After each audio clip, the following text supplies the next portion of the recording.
Welcome, everyone. My name is Brian Craig. This is where MAGA comes to talk. If you're new, welcome. We got a lot to cover. We're going to be live on the radio in less than a minute, a little more than 30 seconds. And I'm going to lead with the JFK files. And I know a lot of people will tell you, oh, that's 60 years ago and all this. Very, very relevant to today. So we're going to cover all that and more. Less than 20 seconds, so stand by. If you're new, subscribe. And if you're already subbed, follow and like. Here we go.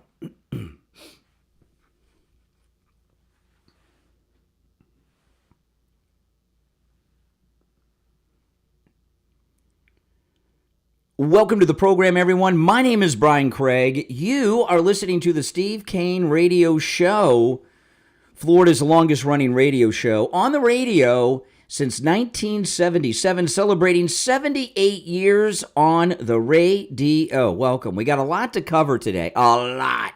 A lot's happened. President Trump talked to Putin, and we got a lot to cover. But I want to start with the JFK files. And 80,000 pages.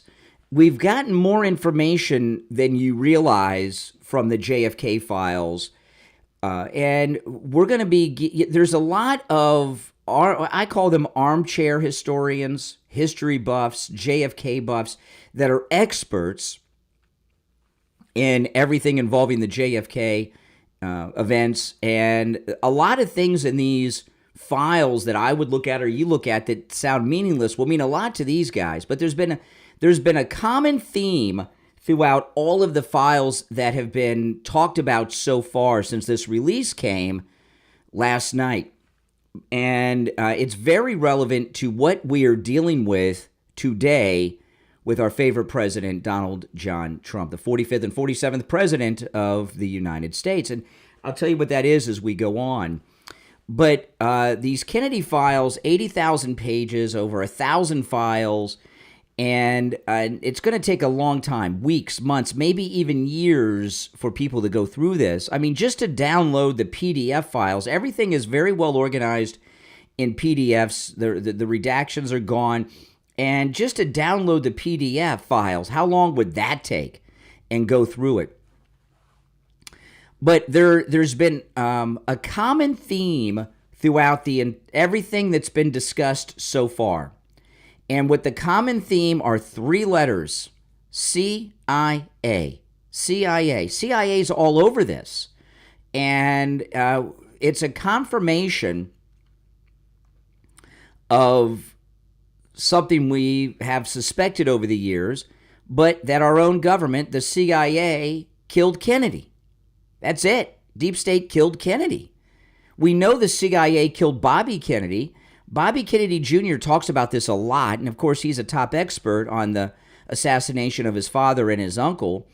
And what I learned not that long ago, because I had not followed the Bobby Kennedy assassination so much, that one was always even more of a mystery. And so little has been looked at and done since that. But what I learned not long ago, maybe you all knew about this forever and never. I did not. But I heard Bobby Kennedy talking about the assassination of his father and his uncle. And what Bobby Kennedy Jr. shared about the assassination of his dad was that he was shot dead in the back by his own bodyguard at that event, who was a CIA guy. So the CIA killed both Kennedys. And I don't know a single American who thinks that our own government didn't shoot President Trump in Butler and try to do it again at the golf course. Now, the players in the deep state may not be the CIA anymore. Maybe they are. We don't know. But the deep state killed the Kennedy brothers, and the deep state shot President Trump and tried to do it again and failed. There's no doubt about that in my mind. And it really baffles me I really have a hard time understanding this, because when a president, and this is one of and it confirms everything that President Trump has been going through with the deep state lawfare, but this is what I don't get, okay? presidents become presidents we're not happy with. I remember when Obama became president. Oh, that sucked. I mean, he just was terrible. But I said at the time, listen, he's going to be president 4 years, 8 years at the worst, which he got the second term. And then it'll be our turn. And it was Donald Trump.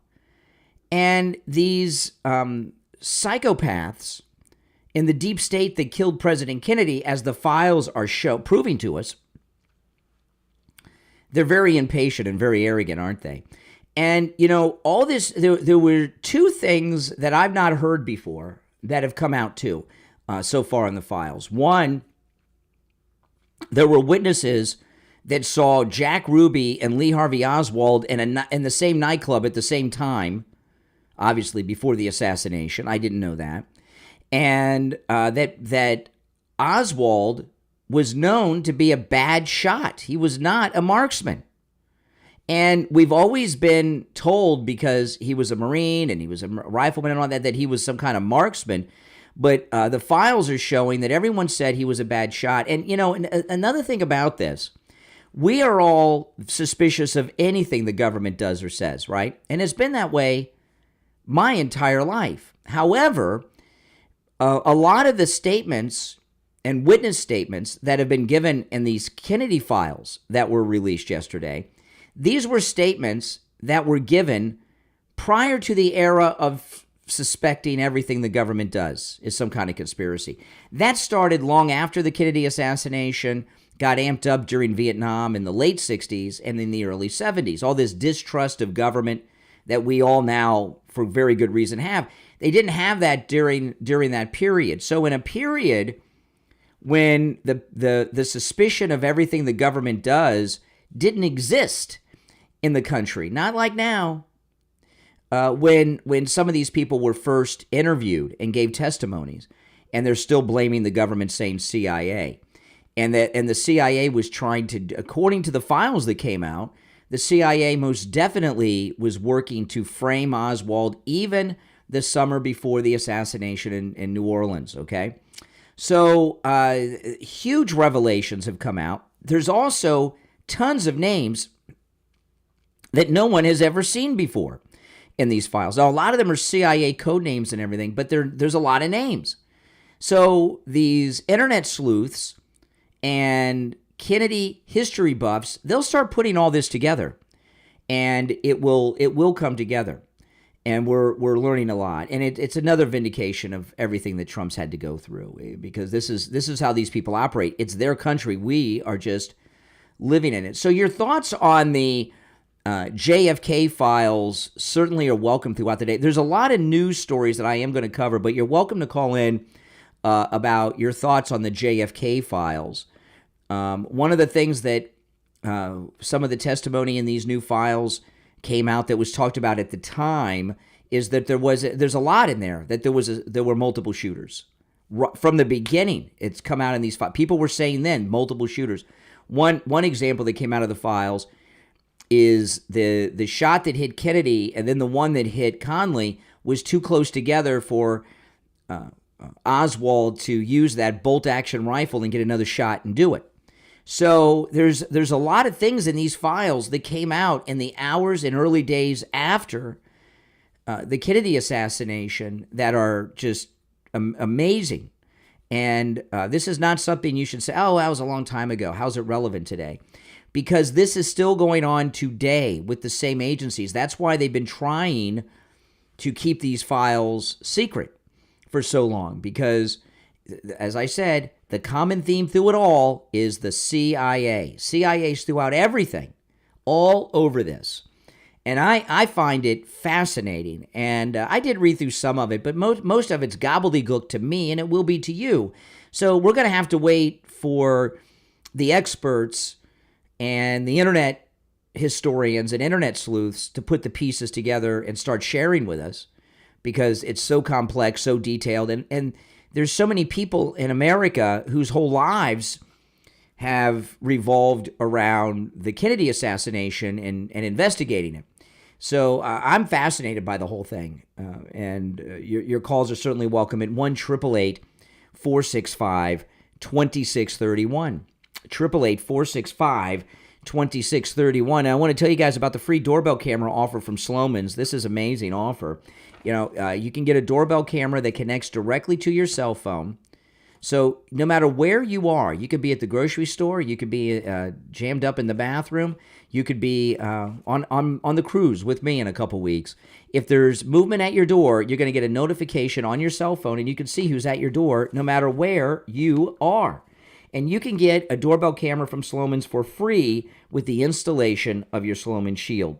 Sloman's is also going to give you a free customized home security system and professional installation when you use their low-cost central station monitoring. You get an LED touchscreen, a motion detector, 10 contacts for the doors and windows, a lifetime warranty, a backup battery, plus you'll receive a free doorbell camera with the installation of your Sloman Shield. No matter where you're located, call Sloman's right now, 1-800-ALARM-ME, 1-800-ALARM-ME.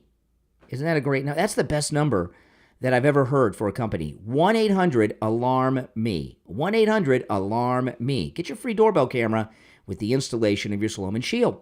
My name's Brian. This is the Steve Kane Show. Call us on hold, stand by. We'll take our first break of the day and be right back.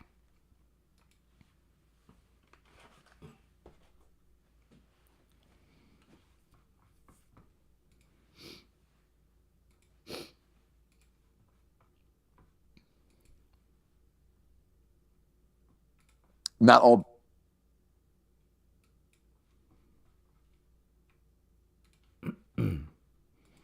Hey guys, if you're new, make sure that you subscribe, all right?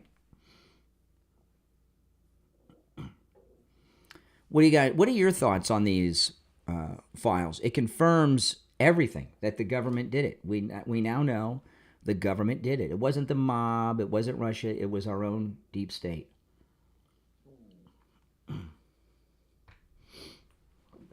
Alex Jones, welcome. It's nice to have a celebrity in the mix. We'll be back in about 90 seconds. Callers on hold, stand by. I'll take some calls after the break before I get into some new stuff, because there's a lot to cover. Today's a busy day. Every day is a busy day of news in Trump's second term, isn't it? Mm-hmm. Exactly. Now, of course, this is, if you're new, where MAGA comes to talk. This is the most pro-Donald Trump program you will find anywhere. I proudly say I'll never disagree nor criticize President Trump. I say that with pride. This is the only program that takes live phone calls completely unvetted. And what I mean by that is when you call in, I just put you on hold. Here we go. I just put somebody else on hold. And nobody answers the phone. I take the calls live on the air. I don't know who you are, what you're going to bring up. The calls are totally unvetted. So now we are on the radio, so you can't use profanity. We'll be back in 1 minute, less than a minute. You can't use profanity, okay, because we're on the radio. But the calls are completely unvetted, and the toll-free number is pinned in the live chat. So all you trolls out there that take issue with anything you hear me bring up or any issues or what another caller brings up, pick up the phone and call. You will get on the air if you're man enough to call.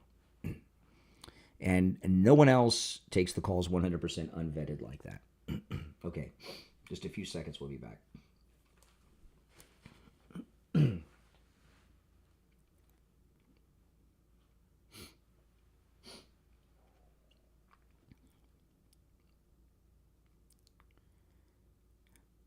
Welcome back, everyone. I'm Brian. It's the Steve Kane Show. Flow Rida's longest running radio show on the radio since 1977. All right, I'm going to take some calls before I bring up anything new. Again, the number's toll-free, 1-888-465-2631. 1-888-465-2631. You're on the air. What's your name? Where are you calling from? What's your name? Yeah, you're on the air. What's your name? Where are you calling from? Oh, hey, I'm glad I got through. Hey, this is Gary. I'm calling from Balls Deep, and your mom. Isn't that nice? First call of the day, Mike. We got to hit the dump button. If you're on hold, hang in there. I've got to wait for the delay to re-engage before we take more calls.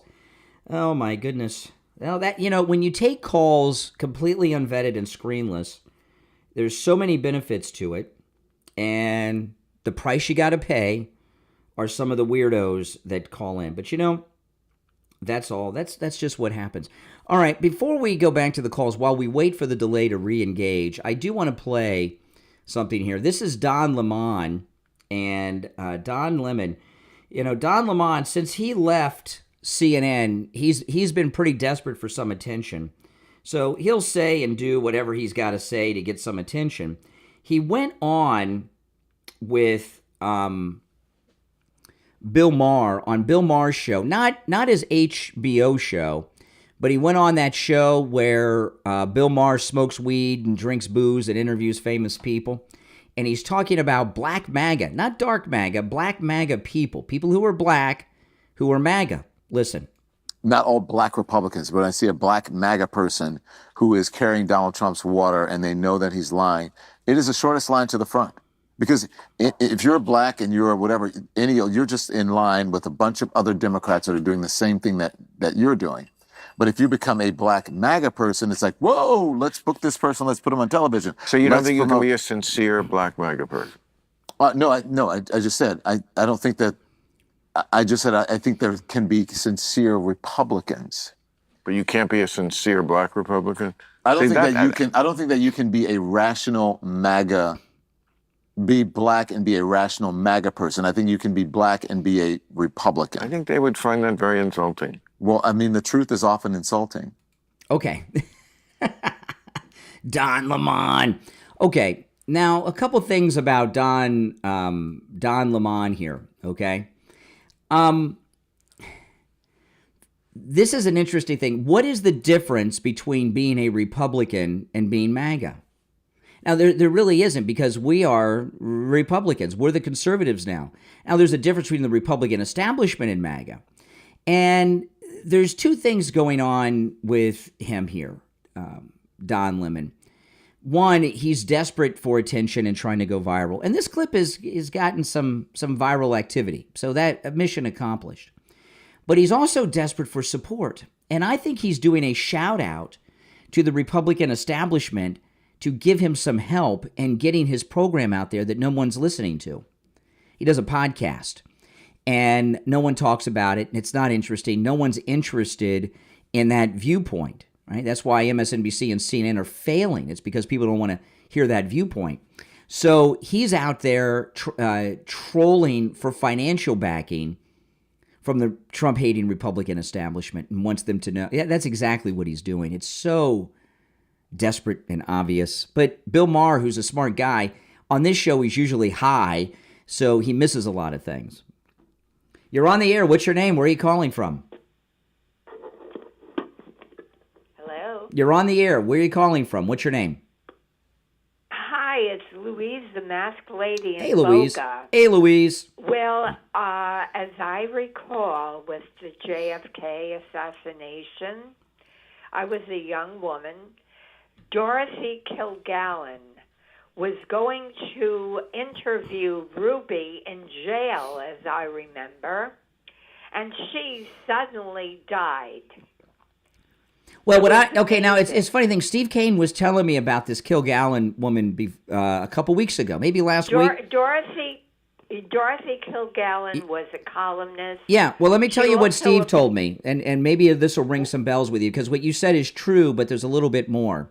She had already, what Steve had told me is that she had already interviewed Jack Ruby, and she had said that she's got the whole story now, that she knows exactly what happened, and then that night she turned up dead. Right, maybe that was it. Maybe I missed that. I thought she was going to interview him. Well, she said she had everything. All of a sudden, supposedly barbiturates. Yeah. And whatever. But I still want to mention Elon Musk. He should have had a ticker tape parade. I know. Wasn't that amazing yesterday? Yes, and nobody even mentioned it. David Muir, he is out in my book. He didn't cover it? David Muir didn't cover it on the nightly news? Not at all. He didn't even mention Elon Unbelievable. Musk. Unbelievable. Not a word of his name. Nothing. He's blackballed. Well, I know he's a Democrat, but I would put him on for a quick synopsis of news. It's 6:30. Yeah. But now I am boycotting him. Oh, good. No more You and the rest of America. All right, Louise, thanks for the call. This thing about the splashdown yesterday, that's the first time I've ever watched a splashdown. I'm sure that SpaceX has covered other splashdowns. I've never seen one before, and I don't think most people did. And that there was probably, I bet you, there on the different platforms, because it was all over the internet. I was watching it on the official NASA YouTube channel. Not only did I watch the splashdown, I was watching the whole reentry long before, and I stopped watching when they got the 2 stranded astronauts on the stretchers out of the capsule. And I was fascinated by it. Back in the day when they were landing in capsules in Apollo and Mercury and Gemini and all that, they landed in the water, but way out in the Pacific Ocean, because they didn't have the same type of guidance technology they have today. So this was in the Gulf of America yesterday, off the coast of Florida. They said off the coast of Tallahassee. I've never heard someone refer to that area as off the coast of Tallahassee, because Tallahassee is not on the ocean. It's inland a little bit.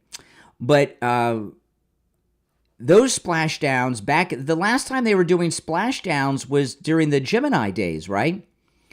And you didn't see that live, not like this. You may have seen film footage of it, but it would be the next day or even a week later or on some history documentary. To watch the whole thing live, a splashdown in the ocean, and watch the recovery and then pull the astronauts out, never seen that before. And it was fascinating. Now, this lowlife, Senator Kelly, who's an astronaut, he was putting this down. He couldn't, as an astronaut, you would think he could get out of his partisan hackness for a few minutes, but even Kelly couldn't commend the astronauts or Elon or SpaceX or NASA, because he's just such a partisan jerk. But that was amazing yesterday, and I was blown away at the whole technology. Now, I don't know why they splashed down in the ocean like they were doing that, with Alan Shepard, right? The first American in space. So I don't know why they choose that. Maybe it's easier. Maybe it's safer. Maybe it's, I don't know, than as opposed to having a space shuttle-like vehicle that can land like an airplane. They've got their reasons. I'd be curious to hear somebody ask Elon Musk about that. But in those days, they used to take them out of the capsule, lift them up in the helicopter, and then pull the capsule out. And I was expecting that. When I saw the splashdown and I saw those speedboats heading towards the capsule, I just assumed they were going to take the astronauts out in those boats and then lift the capsule up on a helicopter and then put it on the ship. But nothing. It was nothing like that. It was just phenomenal what they did. And it was American excellence, American pride was felt throughout this country, and just American excellence so far as the incredible technology and the genius that we have with the Albert Einstein of the 21st century, the first bud, Elon Musk. I was blown away by the entire process. The lift that lifted it out of the water onto the ship, how they got them out of the capsule. I was blown away by the entire thing. When the speedboats came up, I thought this was strange. They were wearing like gas masks and these suits. I'm like, what's that about? Because I remembered back in the days of Apollo, and I don't know if they did this in Gemini. They did this with Mercury too, but these guys, they were in isolation for a while in case they brought back some space diseases, I guess. And I was like, why are they wearing gas masks? And then the guy gets out with a wand. They were wearing gas masks to make sure there wasn't fuel leaking out of the spacecraft's thruster engines that is toxic, and that was amazing. They plugged up the engines for all of that. I was fascinated by the entire thing, and I've not been that excited about a re-entry of an American spacecraft since the Columbia landed for the first time like an airplane after its first flight when, what was that, 81? I was a kid when that happened. And it was pretty cool, right? Wasn't it? Absolutely. And when I saw Mark Kelly trashing, this wasn't a rescue, and they had a capsule there the whole time and all this stuff. None of this was true, what he said. I mean, you know, there was a little truth in his lies, but this was most definitely the first rescue in space, and it was an amazing thing. And I'm proud of Elon. I'm proud of NASA and SpaceX, and proud of our great country that we're number one. And it was nice to see getting off of our space capsule these foreigners from other countries. There was a Russian and a Japanese astronaut. They have to hitch rides with us because we are number one. If you're on hold, stand by. My name's Brian. This is the Steve Kane Show. We'll take our bottom of the hour break and be right back.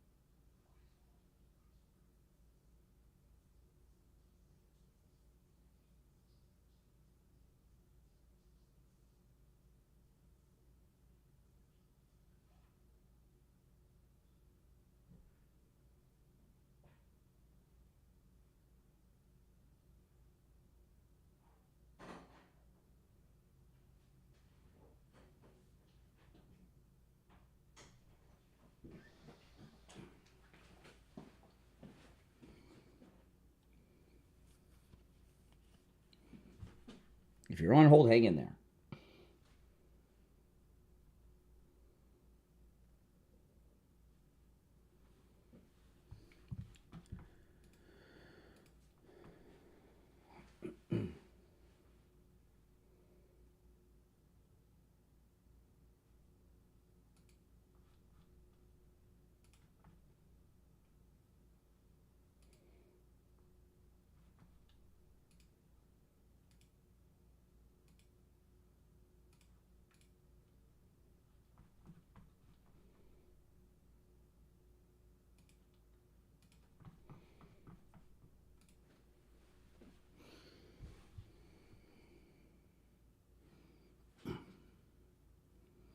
We'll be back in a couple of minutes.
We'll be back in 1 minute.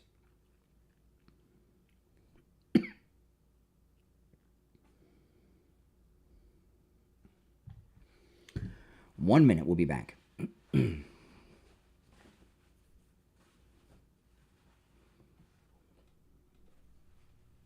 Less than a minute, actually. If you're new, my name's Brian. This is where MAGA comes to talk. Make sure you follow and subscribe. And if you're already subbed, please like and share the video on all your socials. I'd appreciate that. Helps grow the channel.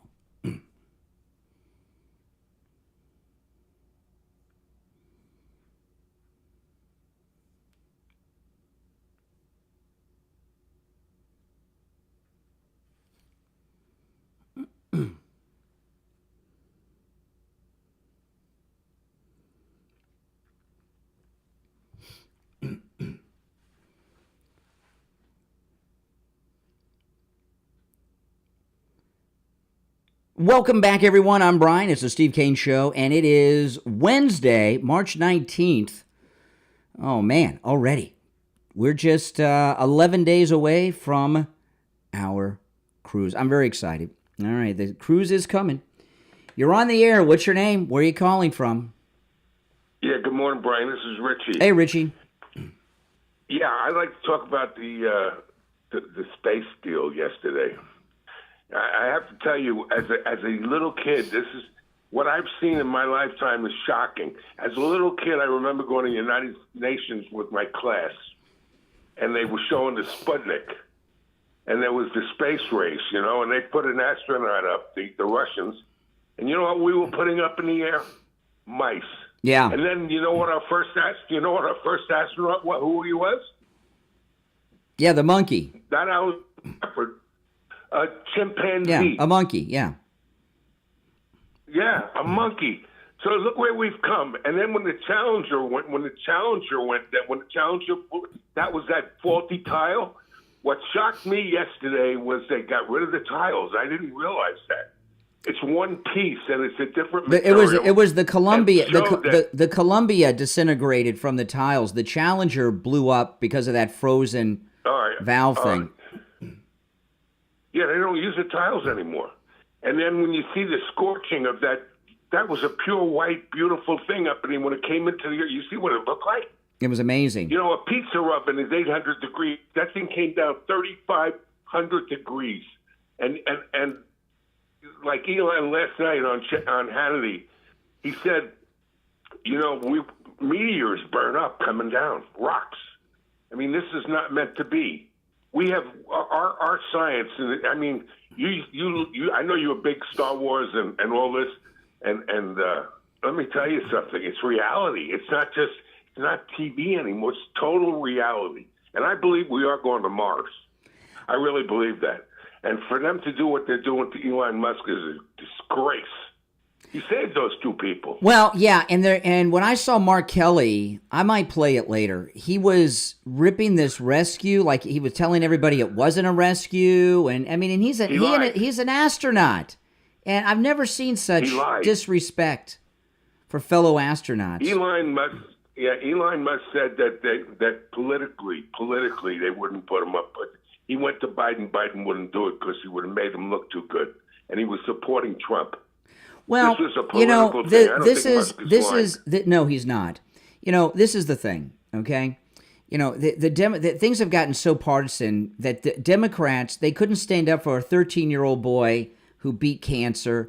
They couldn't stand up and support a mother whose little girl at 12 was raped and murdered, And they can't stand up for something that all Americans should be standing up for, which is this amazing example of American excellence and superiority in technology and in space.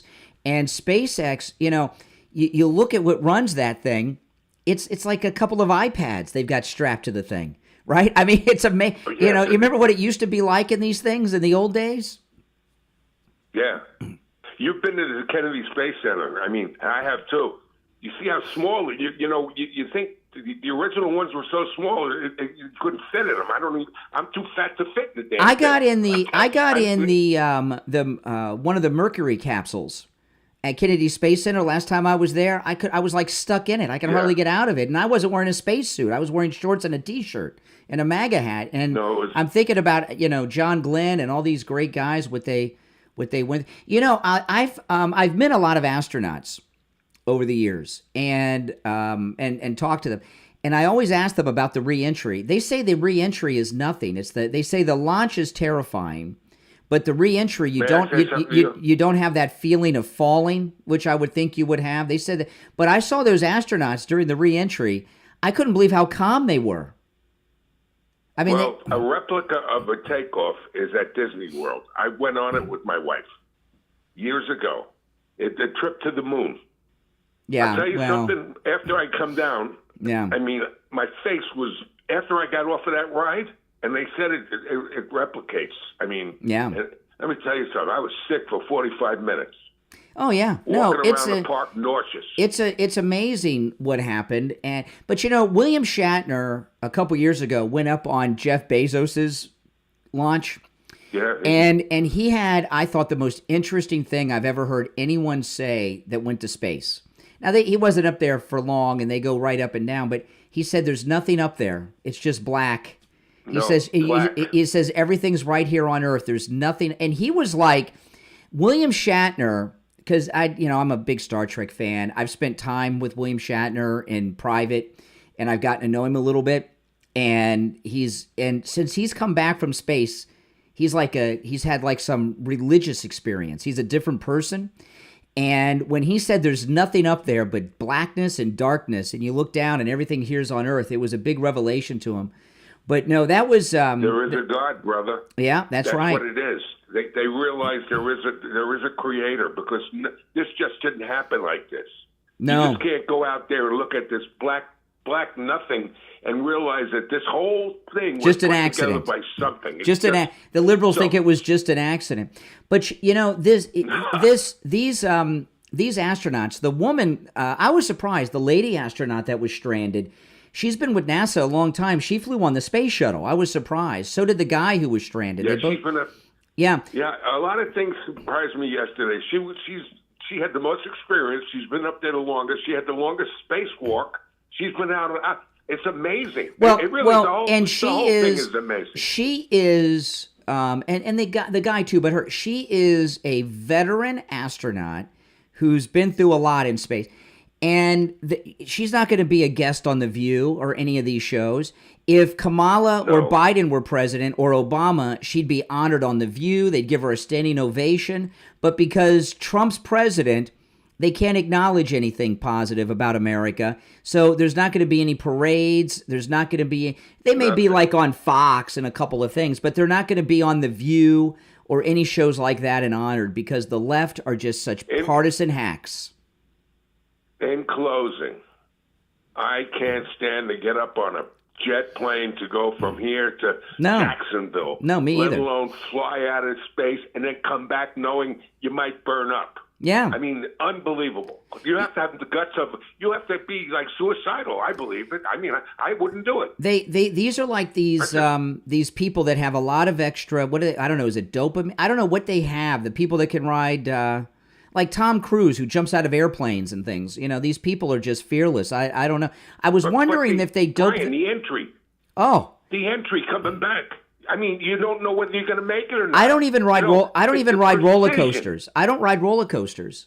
I'm terrified of roller coasters. No. You know, the ones I go on are like for kids, like baby roller coaster. Like Space Mountain at Disney World is like the most thrilling. I went on that Tron roller coaster once. I'll never go on that again. Oh, my goodness.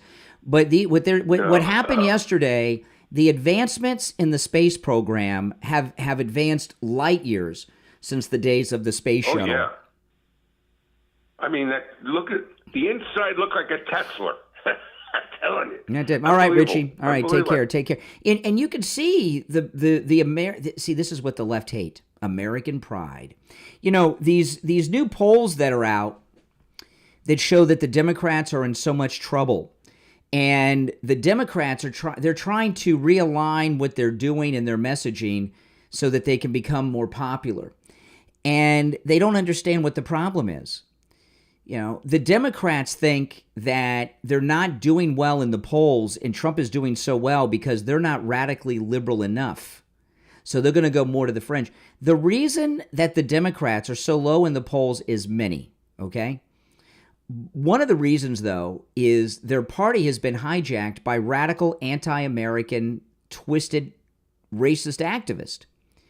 You know, when you can't stand for a 13-year-old little boy who beat brain cancer, who's black, by the way, which liberals would usually applaud just because he's black, or you can't celebrate a great American accomplishment like the space rescue yesterday and with that splashdown, you've got problems.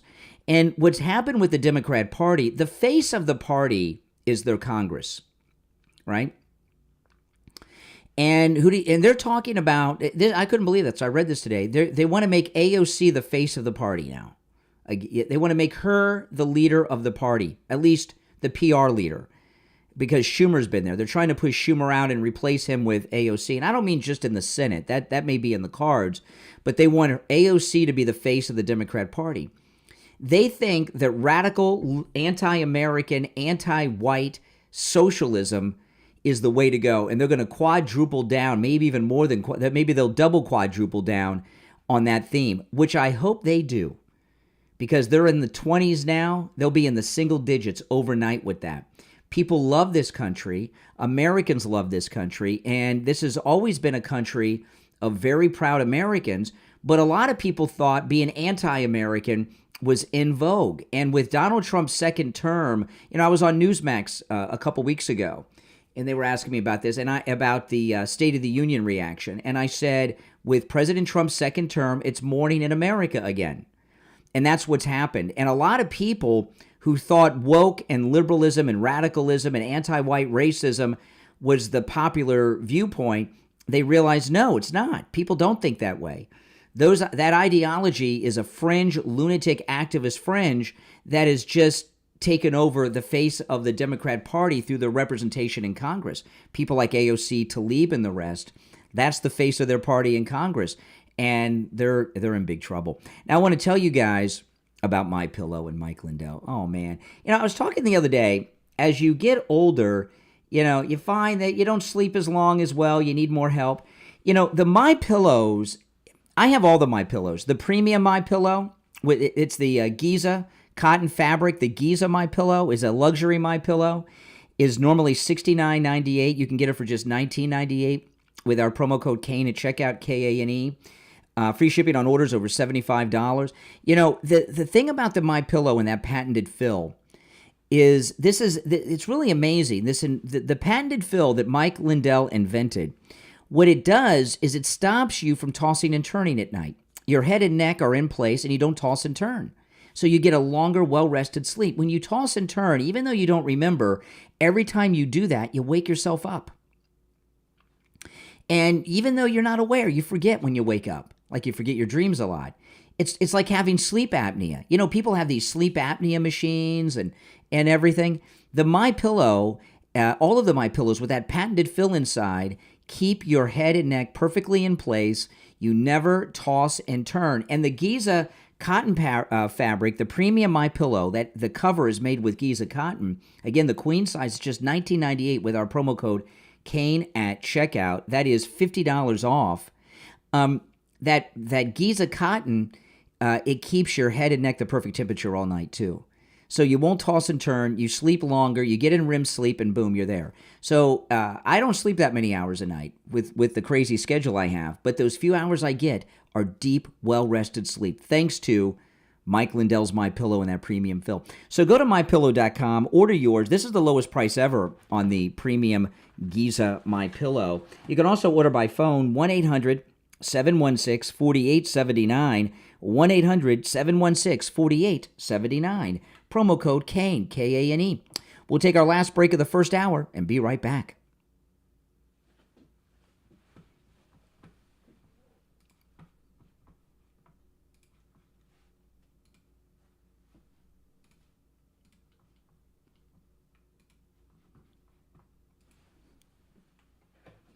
Those of you that are new, make sure that you subscribe, all right? And if you're already subbed, please like the video.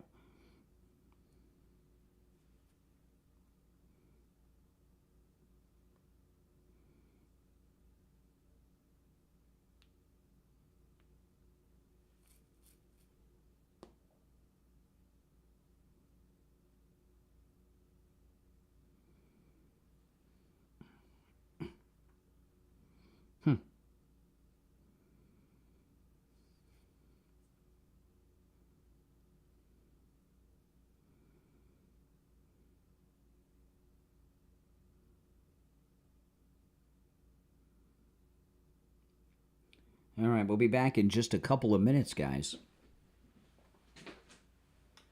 I almost walked away with my headphones on. That wouldn't work out very well, would it?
Okay. Yeah, guys. Now, remember, when you use our promo code Kane at checkout, Kane at mypillow.com, you're supporting all my content, the radio show, my YouTube channel, my podcast, and everything. And it's greatly appreciated. I just talked to Mike the other day, and your support of him is greatly appreciated by him and me and Steve Kane and this program. So, and that's a great deal on the Giza My Pillow. Look at that. The king size is just $24.98. I have the queen sizes because we have a queen size bed. And those are great pillows. We get them as gifts for people all the time. They make great gifts. All right, we'll be back in about 45 seconds.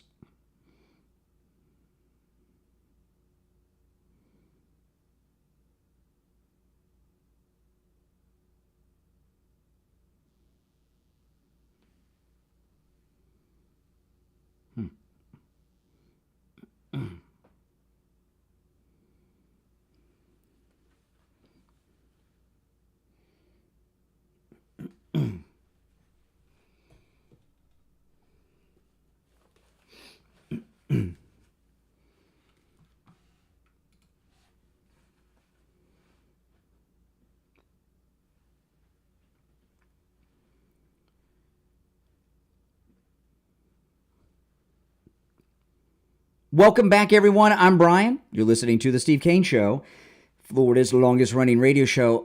Those of you that are going on our cruise, we leave a week from Sunday on the cruise. I'm packing this weekend. I tried on a bunch of my cruise clothes over the weekend, and that's great because I lost all this weight. So some of them I've lost too much weight for. I tried on a pair of swimming trunks. I tied that rope as tight as I could, and they fell right off of my body. But I was talking to Ian from Cruise and Travel Depot. You know, you can check in early. And if you've not done it, do it. I want to tell you why. It not only saves you time at the port. I thought it just saved you time at the port. You get to the port, you get on the ship faster.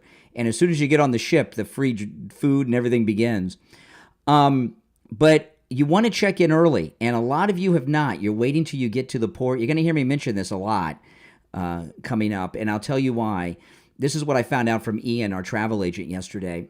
If there's any mistake on your reservation, like there's a misspelling of your name or there's something incorrect, this is the time for that to get corrected. When you get to the port, if there's a problem like that, it may not be able to get corrected and you may not be able to get on board.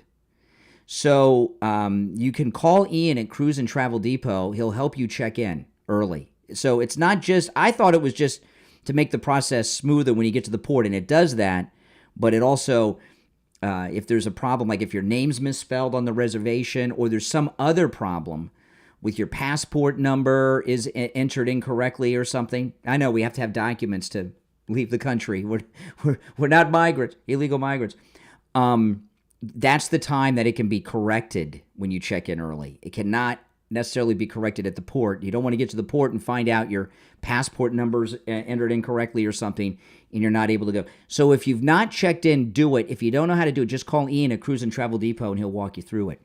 Okay, now I was watching yesterday. There was a lot of discussion about the transgender thing in Maine with the governor up there who's allowing the transgender biological boys on the girls' team. And this is an issue that I don't cover that much. I don't like talking about it. And the reason I don't like talking about it is that's an issue. There's no other side to it. It's just stupid. And I was listening to these terrible stories of moms talking about their teenage girls in the high school locker room being forced to change clothes in front of these transgender biological boys who were doing the same in the high school locker room. And these are not biological boys that have had sex change operations. They have penises, okay? And so they're getting naked, and the girls are supposed to get naked, and the administration is making the girls get naked. Teenage girls, these are children, in front of this naked biological boy. And that's so stupid, it's hard for me to even discuss, because there's just no other side to that debate. And this is a perversion for these school administrators to do this. Most of these girls, hopefully none of them, because they're in high school, haven't even seen a penis in person. Okay, naked, right? They're kids, right? And for it's sick what they're doing. They shouldn't even have to dress out at that age in a locker room. But why are these administrators and teachers and coaches and governors and politicians making teenage children, girls, get naked in front of biological boys who are naked too at school? When I was in school, they would arrest a teacher or an administrator for doing something like that. Now they make them teacher of the year or principal of the year and all of that. But Megan Rapone, who was the captain of the women's soccer team, she's... Maybe should read this headline. Former soccer star Megan Rapone slams depraved Trump over ban on men and women's sports. This isn't an issue. And she goes on and on. And, I mean, come on. So they got Megan Rapone. She's probably making a living doing this now because, what is she going to do? But I pulled up a story that you can Google and verify yourself, what I'm going to share with you next. So Megan Rapone, former captain of the U.S. women's soccer team, she was also on our Olympic team. She's saying biological men should be able to compete on the girls' teams. And I think most of these transgendered athletes, most of them, maybe all, but most of them are cheaters. They can't make it on the boys' team, so they do this, and now all of a sudden they're breaking records, getting scholarships and all of that. But Megan Rapone, who's now becoming an advocate, and I'm curious to know if she's a paid advocate for this movement. Maybe she is. I don't know. I haven't seen her on a Subway commercial in a while, so she's got to do something to make a living. I pulled up this story, and this story, as I say, you can verify this story on your own. Just let your fingers do the Googling. But Megan Rapone's, when she was captain of the USA women's soccer team, they played a group of middle school boys that were under the age of 15, and they lost to the boys. This is the U.S. World Cup women's team, right? The Women's World Cup. The team that the United States sent to the Women's World Cup, these are supposed to be the top professional female soccer athletes in America. They played boys under the age of 15, and they lost big. This is from CBS Sports. In preparation for two upcoming games against Russia, the U.S. women's national team played FC's Dallas under 15-year-old boys academy team and lost 5-2. So the Megan Rapone's team lost 5-2 against middle school boys under the age of 15. And I don't know how young the youngest player was. And that just tells you the difference in the athletic abilities between tween boys and adult top women athletes who were top in their field. Under the age of 15 boys beat the team that the United States sent to the Women's World Cup. So those are the top professional women in American soccer. And that just tells you that boys and girls are not equal when it comes to some things. And Megan Rapone, I guess this is her new thing now to be relevant or make money. I don't know. But as Megan Rapone travels around America promoting this nonsense, that story was well documented at the time. Now, if that had happened today, we wouldn't know about it. But this is that game against the under 15-year-old tween boys that Megan Rapone's team lost to, 5-2. They lost big, right? In a soccer game, that's a lot. Because of the transgendered issue, that's been forgotten from history, and no one ever asks her about it. But you know, and again, don't take my word for it. You can Google that story on your own. It was widely reported at the time, and I remember it well. And it took me as long as it took me to type that into a Google search to find the story, and it popped up in many press accounts. The one I shared was from CBS Sports, because I wanted to use a liberal news organization, CBS, and CBS Sports very liberal. So, you know, they can't say, oh, well, that was Fox Sports or something. Now, if you or someone you know or love suffer from neuropathy, you don't have to. Call Lighthouse Medical. When you call, make sure you mention the Steve Kane Show. You can take advantage of their no-charge consultation. Steve was treated over 2.5 years ago for his neuropathy by Lighthouse Medical. Not only is his neuropathy symptoms, are they all gone? Yes, they're all gone. But over 2.5 years later, none of them have returned. The numbness, the pain, the burning, the tingling in the hands and feet. Steve had all these symptoms. The muscle weakness, the dizziness, the feeling of pins and needles in his hands and feet. Sometimes no sensation at all. Made life pretty unbearable, unlivable. But Lighthouse Medical, they not only have a treatment for neuropathy that works, it's a treatment that lasts. Give them a call, 754-222-6642. 754-222-6642. Even if you cannot make it into their office in Pompano, they can help you no matter where you're located in America. 754-222-6642. And online, lighthousemedicalcenter.com. That's lighthousemedicalcenter.com. All right, my name is Brian Craig. This is the Steve Kane Radio Show, Florida's longest-running radio show. That's right, it's Wednesday. We'll take our break for the top of the hour, come back with more of your calls, and there's a lot more to discuss as well. Our number is toll-free, 1-888-465-2631. We'll be back right after this.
We'll be back in just a couple of minutes. If you're on hold, hang in there. I got a lot of stories to cover today. Just scratch the surface. It's one of those days, man.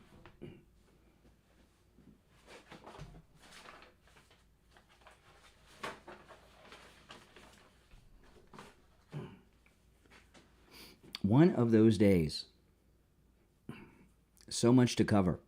If you're new, make sure you subscribe. And if you're already sub, please like and share the video on all your socials. That helps a lot, guys. And I appreciate your support. If you're on hold, hang in there. I'll go to the calls before I bring up anything new, probably.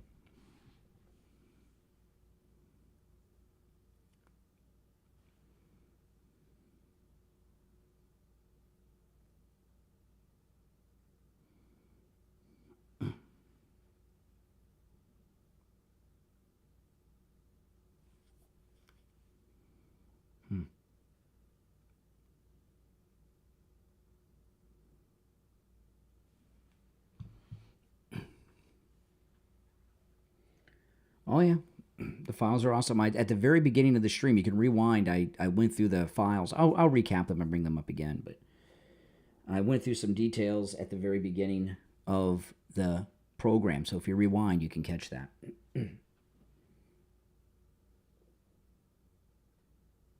We'll be back in less than 2 minutes.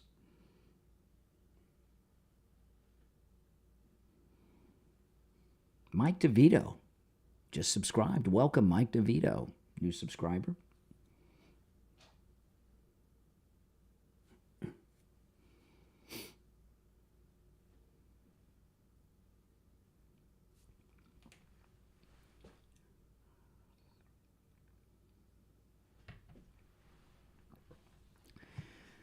Oh boy, big day today.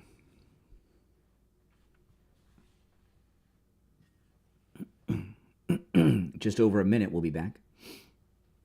This is, for those who are new, we're on 8 FM radio stations, and this is the top of the hour break at the radio stations.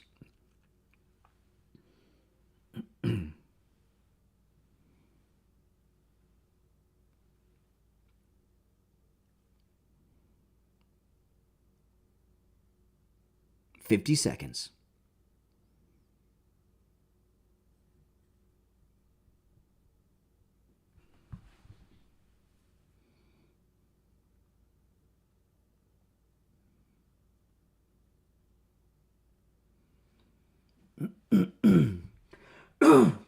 $30 seconds.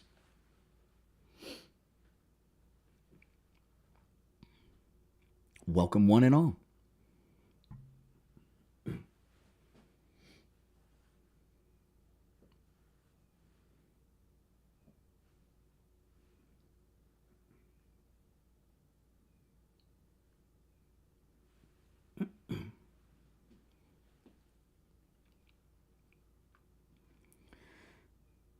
Welcome back, everyone. Hour number 2 has begun on this Wednesday, the 19th day of March, 2025. My name is Brian Craig, and you are listening to Florida's longest-running radio show, The Steve Kane Show. I brought up a lot in the first hour, so I'll take some of these calls before I bring up anything new.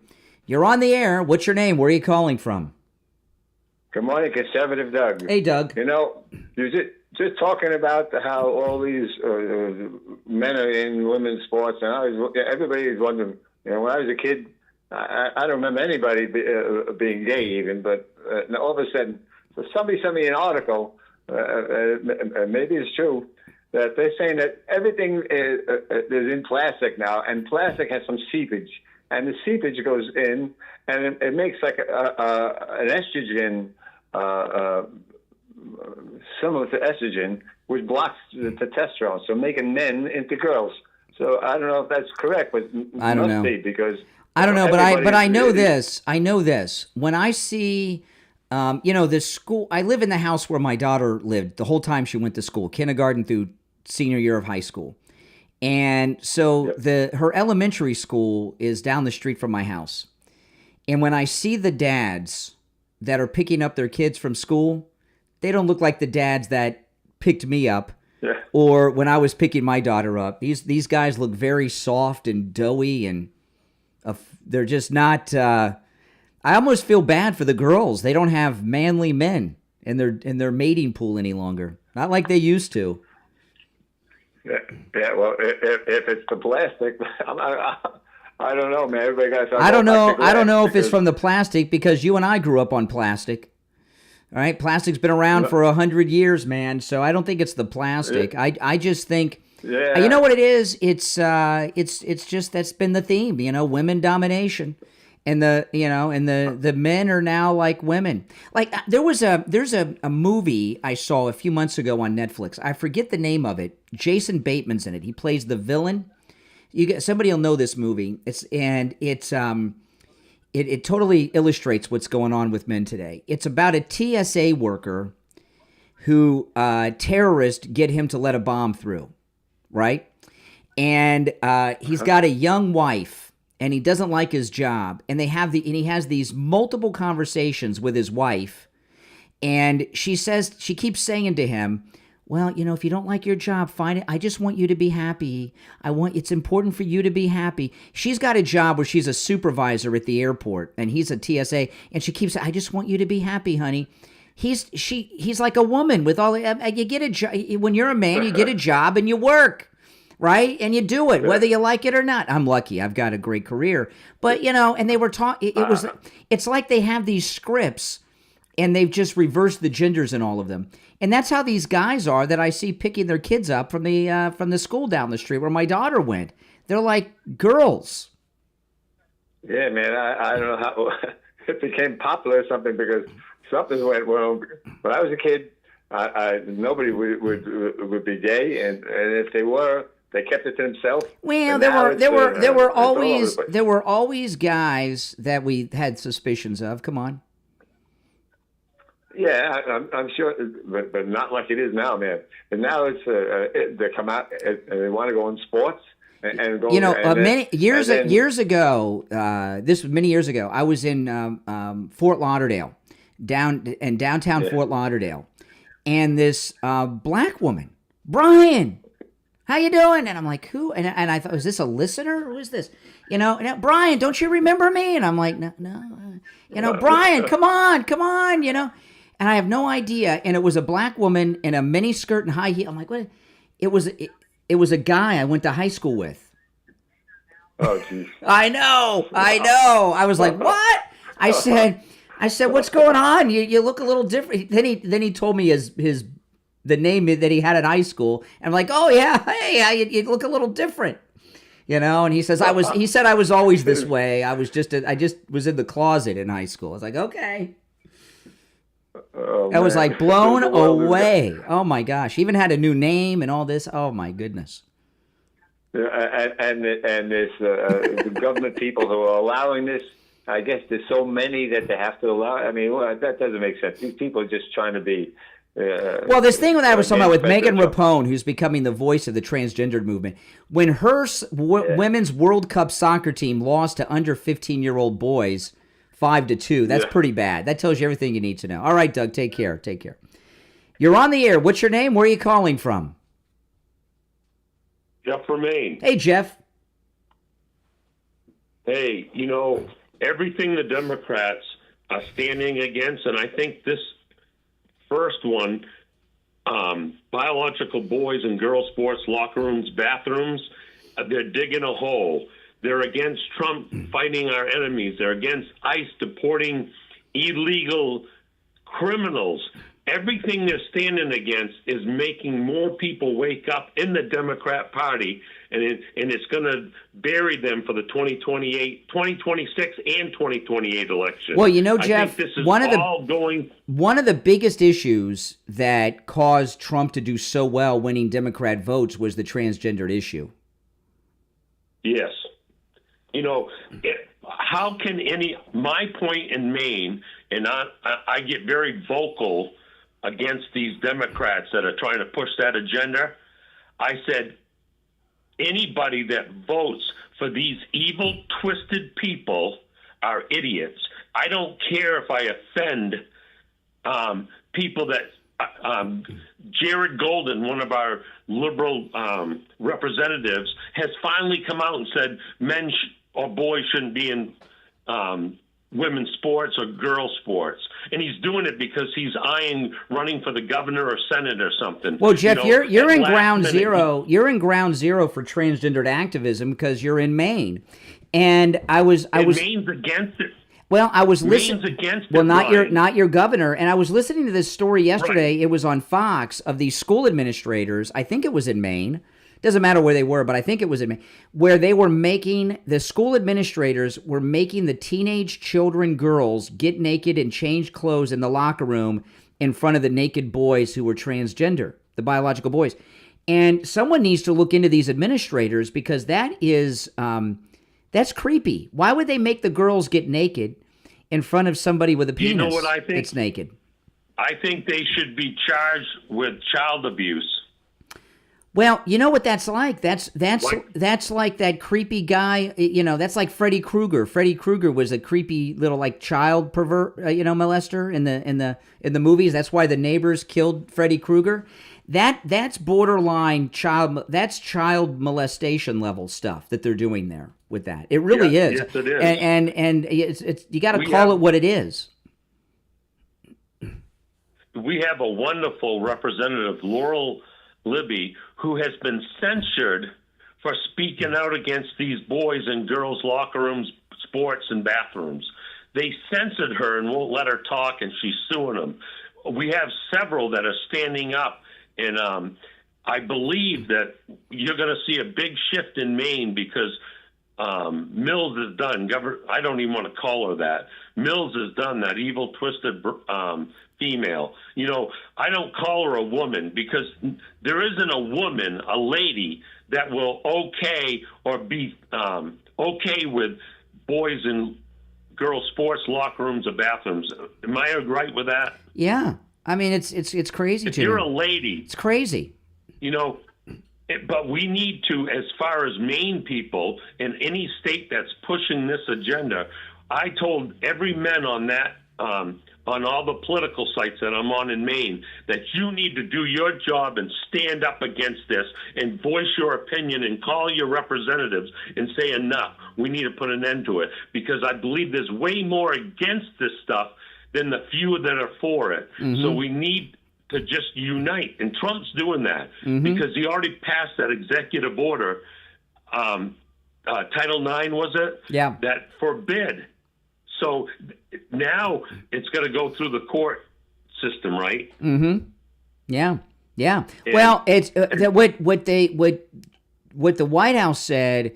They gave Maine 10 days. So I guess they got 9 days left. And they were vague about it. They said there'll be some type of Justice Department action if they don't comply. I don't know what that means. It could mean court, but it could mean something else. Who knows?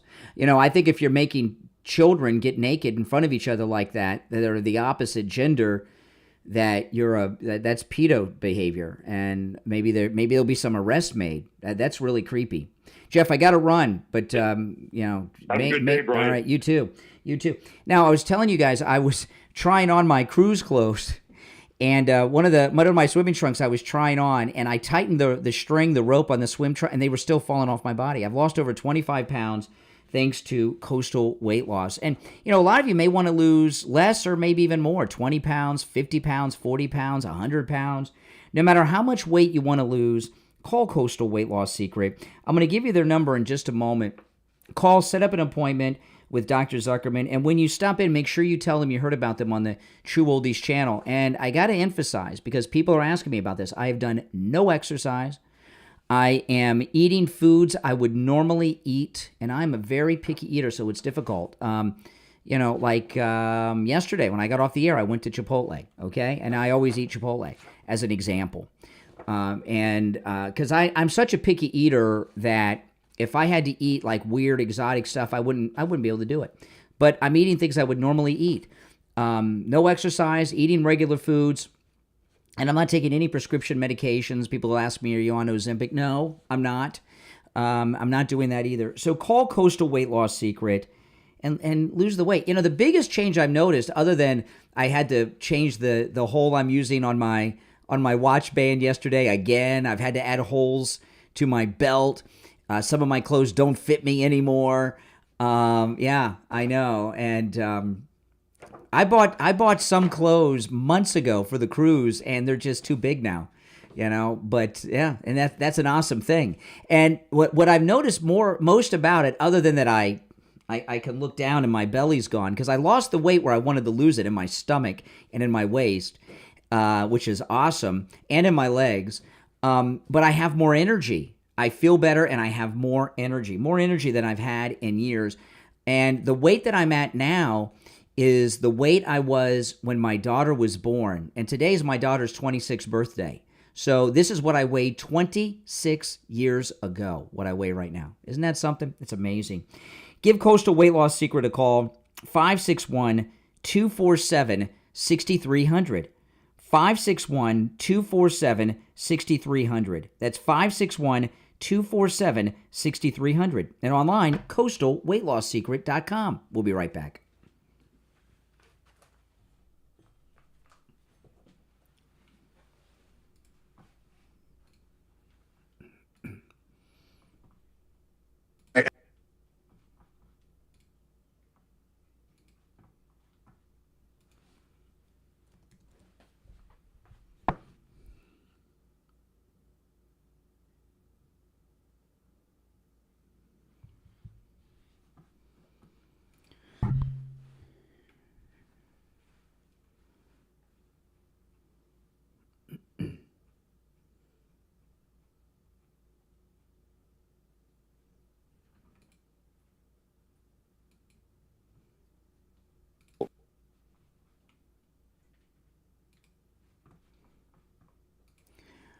We'll be back on the air shortly, guys. If you're new, my name's Brian. This is where MAGA comes to talk. We're in a radio station break right now, and if you're new, subscribe. And just so you know, the calls that I'm getting, some of these are calls from the radio, some from YouTube, some on iHeartRadio, other platforms we're on. All the calls are 100% unvetted. So what happens when you call, the number to call in is pinned in the live chat. When you call in, I just put you on hold. I've got a phone right here. I just put you on hold. No one answers the phone. I don't know who you are or what you're going to talk about until I take your call on the air. So the calls are 100% unvetted. Nobody else does that except me. And it makes the show more interesting. So all of you keyboard warrior trolls, now you can't use profanity because we're on the radio. But other than that, call in. We'll be glad to talk to you.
We'll be back in less than a minute, guys. If you're on hold, hang in there.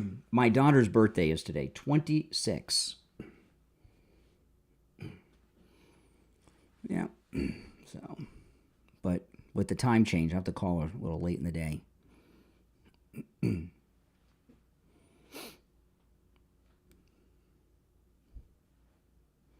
we go.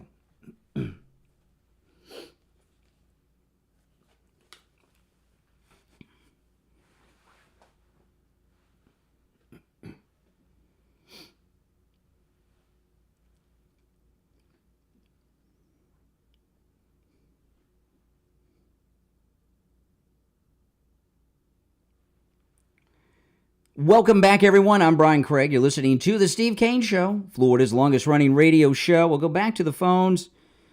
You're on the air. What's your name? Where are you calling from? You're on the air. What's your name? Where are you calling from? Hello? Yeah. You turn down the volume in the background if you don't mind. Yeah, turn down the volume in the background if you don't mind.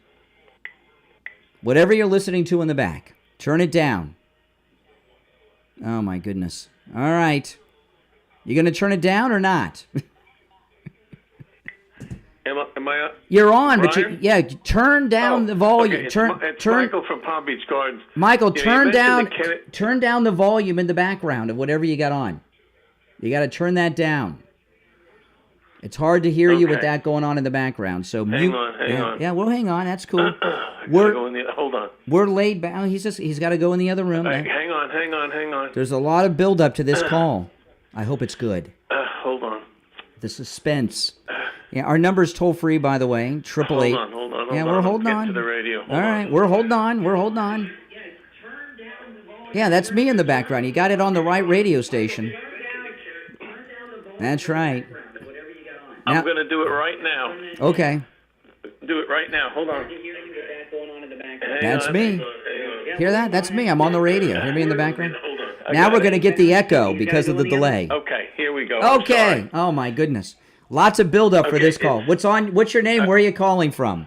Yeah, Michael from Palm Beach Gardens. Hey. You know, there's a book called Rush to Judgment by Mark Lane regarding the Kennedy assassination. Yes.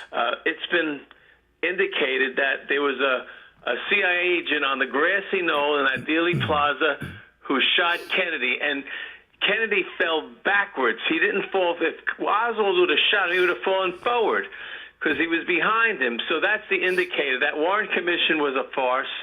And so Mark Lane wrote this book, Rush to Judgment, and it's a very interesting commentary regarding the Kennedy assassination. By the way, I will see you on the cruise, my buddy. Oh, good. You know, this Mark, I look forward to it. Have you checked in already?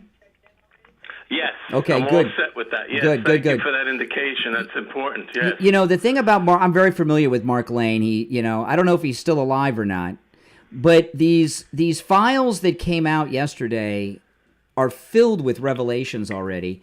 And I was talking about this at the top of the show at 6. You got to understand something. The suspicion of government that we all have, that didn't exist in the country in 1963. It wasn't until years later that started happening. And people that were interviewed in the very beginning, right after, and we're seeing that in these new files that were dropped yesterday, the common theme in everything that we've seen so far is CIA's in everything. Okay, in these files. So the CIA killed Kennedy. They killed. We know they killed Bobby. Bobby Kennedy says so. Bobby Kennedy was shot in the back. He was shot dead in the back by his own security guard, who was a CIA guy. You know, and the same people. Not Sirhan. No. In fact, Bobby Kennedy recently gave a detailed interview about this within the last couple of months.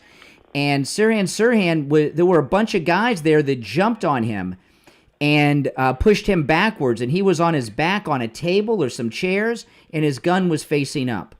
And Bobby was shot from behind. I never knew this. He was shot from behind. I never knew this until recently, and it was his own bodyguard, who was a CIA guy. And these files that have come out, everything says CIA, and it's filled with new names that the CIA or the JFK historians will be investigating. So this was huge yesterday. By the way, there's a book called Johnny, We Hardly Knew You. It's about Kennedy and Johnson. Johnson was the Senate Majority Leader at the time, and they all claim that he picked Johnson to carry the South, and it's not true. They did not like each other, and he put him on the ticket so they didn't have to battle with him in the Senate. That's what I was made to understand. Yeah. Actually, who was it that said, Roger Stone. Roger Stone said that he and Johnson, this was Roger Stone, who's a very credible person. We all trust Roger Stone, and he worked with and knew Nixon. Roger Stone said that President Nixon told him he and Lyndon Johnson both wanted to be president. The only difference was he wasn't willing to kill someone to do it. I mean, that's Nixon. Yeah, and that's something. And and of course, President Ford was on the Warren Commission, and he was rewarded for his cover-up by becoming president when the deep state unseated Richard Nixon and Spiro Agnew. Right. So don't let anyone tell you that these files are old and there's nothing new. No, it is the huge. It came out yesterday in these files as well, in multiple reports, that Lee Harvey Oswald was not a good shot. This idea that he was some Marine sharpshooter is an urban legend, and there were witnesses at the time who said that they saw Jack Ruby and Oswald in a nightclub at the same time, obviously before the assassination. So there was a lot came out yesterday. Hey, I look forward to seeing you on the cruise. Yes, look forward to seeing you as well. And I got the angel water, by the way. It's great stuff. Oh, great. I know. I'm going to get a glass of angel water in just a few minutes when I'm done with my coffee. All right, take care, man. Take care. We'll see you on the cruise. You're on the air. What's your name? Where are you calling from? Hey, Brian. It's Patty from New Jersey. How are you this morning? All right, Patty. What's on your mind? I'm sorry, what was that? What's on your mind, Patty?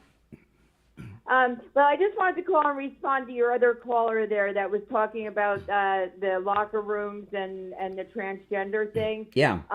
Back in the 90s, my son was in the 5th grade, and they used to take the kids to the high school for swimming lessons.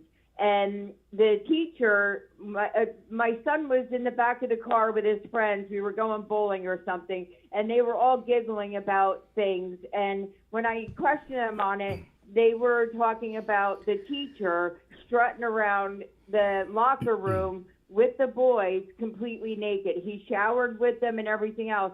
And I made a big deal of it. And I went to the school and said, look, I am not okay with a full-grown man exposing himself to my child who's in the 5th grade. Fifth grade? As it turned out, yeah, 5th grade they were in. And these kids were, like, giggling about it. They were too young to understand what it was.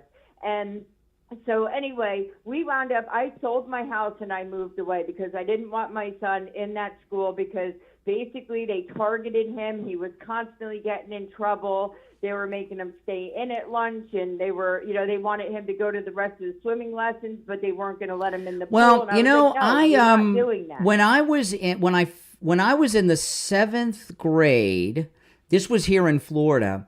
Some of you may be surprised. I went to school for part of the 7th grade in one of the worst towns in the entire state of Florida. Can't be the worst because the worst is Belle Glade, but right around the lake. I went to school in a little tiny town called Moorhaven. Anyone familiar with Moorhaven? It's in Glades County here in Florida.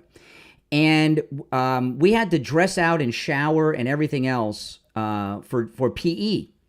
And that's 7th grade. So 7th grade, I'm guessing, is 12. Is that 12? And yeah, probably and right what there, happened? yeah. What happened with my PE teacher? I mean, at the time we just thought he was a jerk, but now I know he was a creep. And I don't, not only did you have to dress out, but you had to shower after. And we're a bunch of 12-year-old boys, right? And the gym teacher would actually come into the shower, because it was a big group shower, with his grade book. Right. And watch us all naked. And if you did not shower, your grade went down in a complete letter grade. If you didn't shower once for that semester, a letter grade. So if you didn't shower a few times, you got an F. And he would stand there with his grade book in the shower and watch us. You. And at the time, you're a kid, and we didn't have all this. I don't know what year that was. 83. I was 12. So we didn't have all this. There weren't open gay people and all that stuff going on then. So we didn't know, and we're kids. Nobody said anything. But the guy obviously has got some problems, and God only knows what he did in his life. I don't remember his name, but it was such a small town. It was a junior high and high school. 7th through 12th in the same school. That's what we had, 7th through 12 and here. That's what we had. That's somebody that I would want to look into. I mean, that was really creepy. Yeah. Well, as it went on, we sold our house and we moved away because of that specific reason. And 4 years later, he was fired for misbehaving with other girls, younger girls, and he was fired. And now we're going through an issue where the bus driver is a transgender and is insisting on being called whatever the pronoun is. My son won't allow his kids on the school bus with this person, and he's fighting in the state of New Jersey right now. You're basically taking 50 children and putting them on a huge piece of equipment and trusting your child to that person. And, it is considered a mental illness, and, should that person be driving a school bus? And, he basically went to the school board meeting and said, look, I had this instance. Well, listen, I'm late. I got to run. I'm late for the break. Okay, go ahead. But these things that used to be perversions are now being accepted. Now acceptable. And it's bad. and this is the stuff that the Christian Coalition and Pat Robertson used to talk about in the early 90s. And honestly, I thought they were crazy because I never thought such extreme things that we're now living through would become normalized. It seems so crazy and extreme, but they were futurist. I got to run. I'm very late for the break, but I appreciate the call. We'll be right back.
They figured it out that the identity piece of this is more important than the actual substance behind it. Well, they've been doing it for decades. I mean, we've saw the welfare queens. They've seen the Southern. Okay.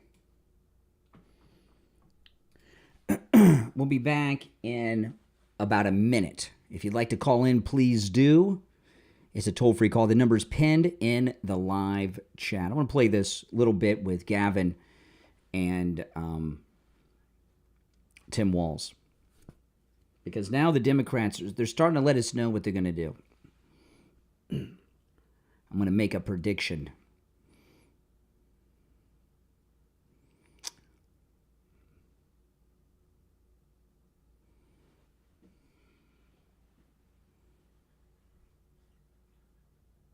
Mark Lane died in 2016, so I guess I can't book him on the show.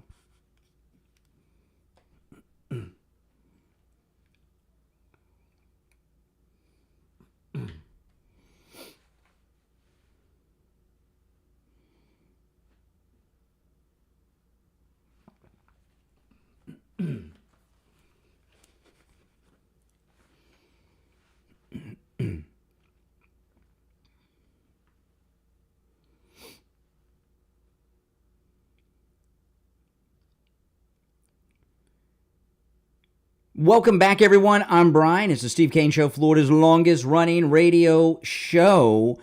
So I'm going to make a prediction here that the Democrats are regrouping, and I'll make it in just a moment, but I want to play this clip. The prediction is going to be about the Democrats and their plans. Gavin Newsom, I've been giving him a lot of PR for his podcast, I know, but see, Gavin Newsom's podcast, the reason I'm monitoring it, I wouldn't call what I'm doing listening to it. I'm monitoring it because they're revealing their entire strategy for the next presidential campaign, and it's almost like we're spies, right?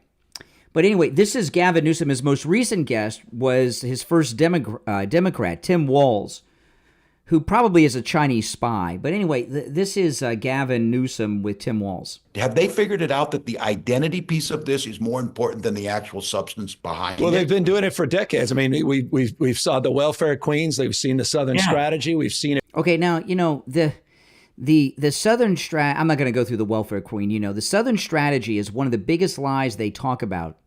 The Southern strategy was the 1968 presidential campaign, and they're referring to Richard Nixon as if he went and got all the racist voters to vote for him in the South. What the Southern strategy was going through the coastal regions of what's called the Sun Belt, the coastal outer regions from Florida all the way to through Texas and California. And the Southern strategy, Nixon lost the South, in 1968. He won the presidency but lost the South. So they imply that he won. Let me play just a little bit more of it, though. This is Tim Walz with Gavin Newsom on Gavin's latest podcast episode. It over and over. It's an old playbook, and we're as dumb as we want to be that we allow them to do this with CRT and ESG and DEI and every. What is? I know what some of these things are. DEI. Be that we allow them to do this with CRT. CRT's critical race theory. And ESG and What is ESG? He says CRT, that's critical race. What is ESG? It's an old playbook, and we're as dumb as we want to be that we allow them to do this with CRT and ESG and DEI. DEI, we know what that is, didn't earn it, but what is ESG?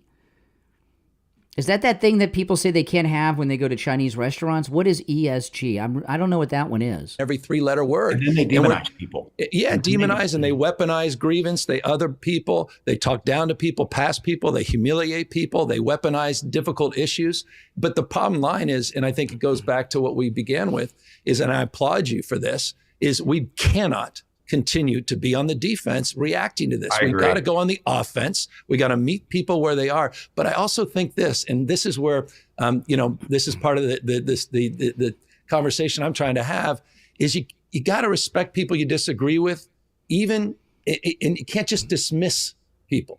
How do you fight it? Okay, so if anybody knows what ESG is, I know it's MSG. That's called a joke. Okay, little humor. Oh my gosh. People think I actually thought ESG was MSG. I know, okay. It's called a joke. ESG. I have no idea what ESG is. Okay. This is there's talk today that AOC, they're talking about making her the face of the party. Some of this earlier in the show.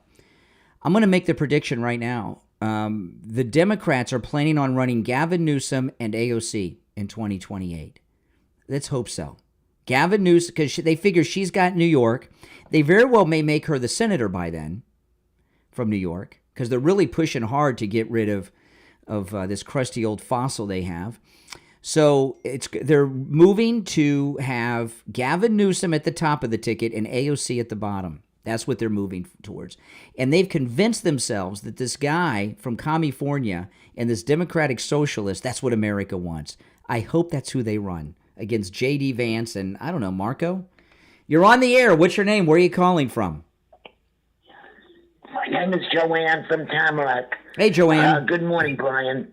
ESG, I don't know what the initials stand for, but that's where the government tells your IRA or your annuity or your wherever you have money, they tell these companies that they have to invest in DEI and all these other things. So your retirement account has to put a certain amount towards these government programs. Oh, that's what what ESG is. Government programs. Government retirement account. Oh, okay. They usually lose money. Okay. All right. That's what ESG is.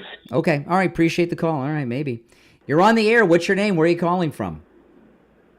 Yo, it's Sean from West Lake Worth. What are you doing, Brian? Hey, what's up, Sean?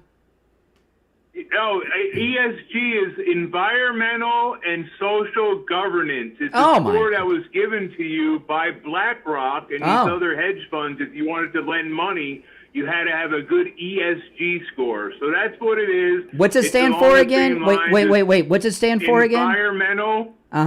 Environmental and social governance. Oh my goodness!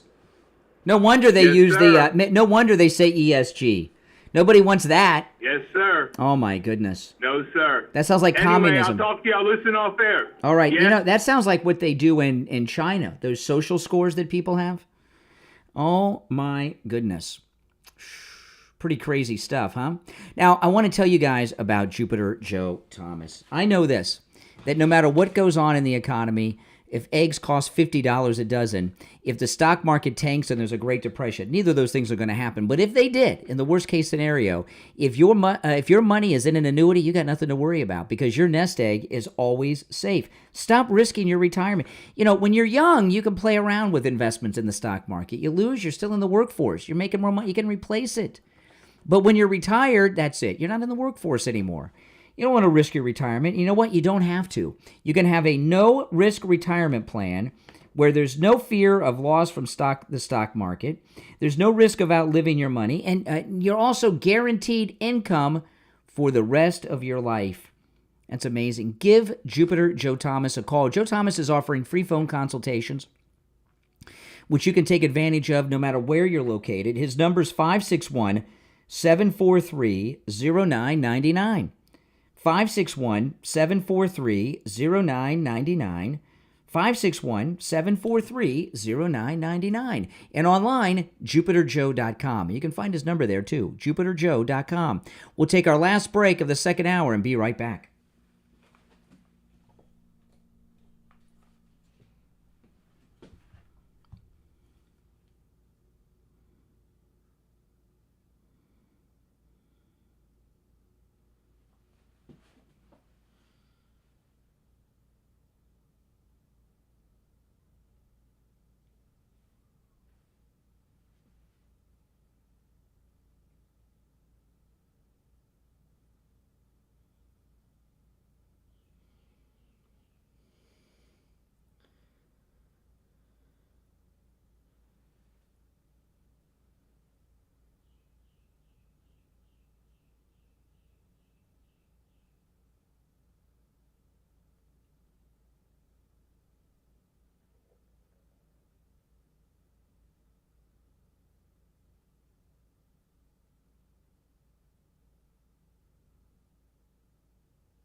I'm texting with Ian, our travel agent.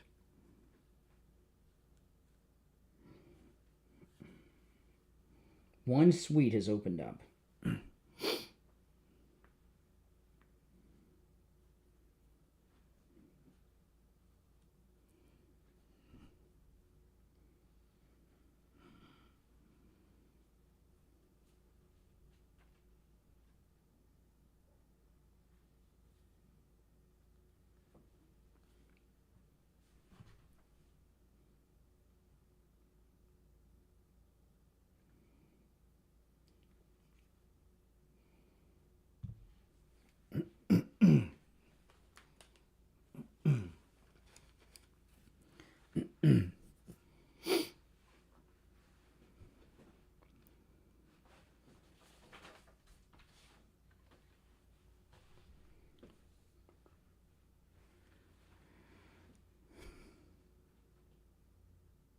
Welcome back, everyone. I'm Brian Craig. You're listening to the Steve Kane Show, Florida's longest-running radio show. Before we get back to the issues, I was just texting during the break with our travel agent, Ian, from Cruise and Travel Depot, and we leave a week from Sunday. And a couple things, including a big announcement, okay, for those of you that are not already booked. Those of you that are booked, if you've not pre-checked in, do it today. If you don't know how to do it or have any questions, call Ian at Cruise and Travel Depot. He'll help you. And I thought early check-in was just to make things smoother for you when you get to the port so you board faster, and it does do that. But the bigger function is this. If there's any mistake on your reservation, which could be one digit off on your passport number, or maybe there's a misspelling with your name or something, this is the time to correct it. If you get to the port and there's a problem like that, you may not be able to board, okay? So that's why you check in early. You can do your pre-check-in on the Celebrity app if you have it, but if you have any questions or don't know how to do it, or call Ian at Cruise and Travel Depot, and he'll walk you through it. Okay, now this is, I was just texting with Ian during the break. Our cruise sold out months ago. There is a suite that has just become available. This is going to be gone later this morning. It's a suite. It is available. It is available now. I'm going to give you Ian from Cruise and Travel Depots. I'm going to give you his number right now. If you're interested, call now because this is going to fill up. I'm here to tell you, it's going to be booked this morning. It will not last. It's a suite, and when you have a suite, you have a special area that you have access to that has all kinds of luxury kind of things that will blow your mind. So this is the first opening we've had on our ship in weeks and weeks. This is Ian's number, 561-244-5779. 561-244-5779, 561-244-5779. Give him a call right now. That's going to disappear, and you'll be able to get him on the line right now. Okay, so this AOC Gavin Newsom ticket is most definitely what their plan is, and this is why they're pushing Schumer out so quick, okay? They want her to be in the Senate. So their plan is to get her in the Senate, replace Schumer, and then run her with Gavin Newsom. And Schumer, who did a lot of damage to himself supporting the continuing resolution, he went on The View yesterday and just lost it. Listen, I'll just play a little bit of it. And you know what their attitude is? I made my money all by myself. How dare your government take my money from me? I don't want to pay taxes. Or, I built my company with my bare hands. How dare your government tell me how I should treat my customers? Okay, so this whole thing that he's doing, where he's trying to sound like some radical liberal who wants to take everyone's money. Meanwhile, you know, he goes on to say that the Republicans are all about the rich. Here's a man that's worth $80 million and has only worked for the government his entire life. Okay, but he's talking about the Republicans represent the rich. Come on. So that's the move. That's the plan. Get Schumer out, AOC in the Senate, run her as the running mate with Gavin Newsom. That's the plan. And I'll tell you, when those of you that have been listening to me for a while, when AOC first got elected to the House, I told you she's being groomed to run for president, and people laughed at me. sometimes on the phones here. And I said, listen, I'm not saying she's going to win or be president, but we're talking about Democrats, and they see her as the future. This is one of the reasons Jasmine Crockett has been become the face of their party all over television, where AOC used to be, because she sounds nuts, Jasmine Crockett, and they're trying to make AOC sound more normal and more acceptable, and Jasmine Crockett looks like the radical lunatic idiot. So that's what's going on. I can't think of a better ticket for JD to have to run against. A couple other things, and then after the top, I'll recap a little bit maybe on the JFK files. Maybe we'll talk a little bit more about SpaceX if you'd like. But there's some other stories I want to talk about, but I don't want to bring up any of those until after the top of the hour break, okay? Because there were some big happenings yesterday that I want to cover that I have not touched on yet. But there's been a couple of happenings inside the world of conservative media that I want to talk about. One of them is they named the replacement to Bongino, who started yesterday, some guy named Vince. He calls his show The Vince Show. He's vaguely familiar. I've seen him somewhere before. I listened to some of his debut, and he did a full interview with Tucker Carlson. Now, I like Tucker, don't get me wrong, but it was a very, in fact, there's a clip that you may have heard that Tucker Carlson is predicting that J.D. Vance is going to be our nominee. That's from that interview. What a weakling they replaced Bongino with. This guy, Vince, the Vince Show. He is so weak. I read the release on it. They said, I guess he was a regular guest with Bongino, so some of you may be familiar with him. I was not impressed with what I heard, and Dan Bongino was reported yesterday was making $5 million a year that he walked away from to take this job that is a very important job. So any concerns that you may have that Dan Bongino isn't all about business and isn't out about bringing these lawfare people to justice, he walked away from $5 million a year to do it. Okay, so he's very serious about doing it.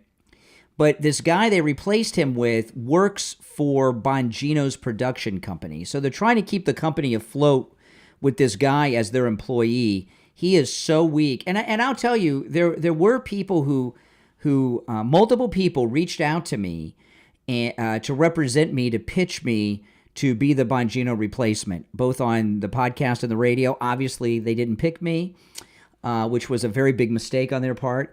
And it would have been perfect because I would have done the podcast and the national radio show from our True Oldies radio studios, which are state-of-the-art in Palm Beach Gardens, and it would have been spectacular. But this guy that they picked to replace him with, this was decided before we knew that Bongino was leaving the show, okay? I mean, it just wasn't in the cards for them to... They wanted to bring somebody in that they had under them and working for them already, because they're trying to keep the business afloat because it makes so much money. It's very, very weak with this guy. Very, very weak replacement. Not just because it's not me. It should have been me. And if they would have hired me and I was doing the show from the True Oldie studio, in the markets we went up against Clay Travis and Buck Sexton, we would have beat them. I'm telling you. But whatever. They didn't pick me, so that's the way it is. They picked. The guy, nothing against the guy, but he's not a host. He's a guest. Not much of a he's a second banana guy maybe, but I would think more like maybe an occasional guest. So that's what they've picked. But a lot of times these, like I remember Neil Rogers, the great late Neil Rogers, would never let anyone good fill in for him when he was on vacation, and he had a deal where he was off every summer. Remember that? And the reason he wouldn't have anyone good fill in for him when he was off is because he was afraid the audience would like them and they would replace him. He was very insecure. But I was very unimpressed. And his first show to do an interview, nothing against Tucker. I like Tucker, but Tucker Carlson isn't involved in anything that's interesting or really newsworthy right now. So it sounded more like killing time than a debut program, in my opinion. And I only listened to it because I wanted to hear the guy's first show. And other industry news, Ben Shapiro's The Daily Wire is in collapse mode.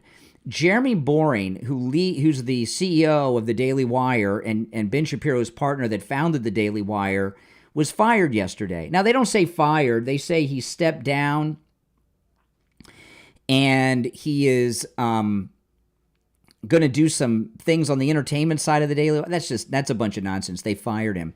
And what happened is they lost two heavy hitters. It's all about the money. When they fired Candace Owens, they took a big hit at the Daily Wire, a big hit.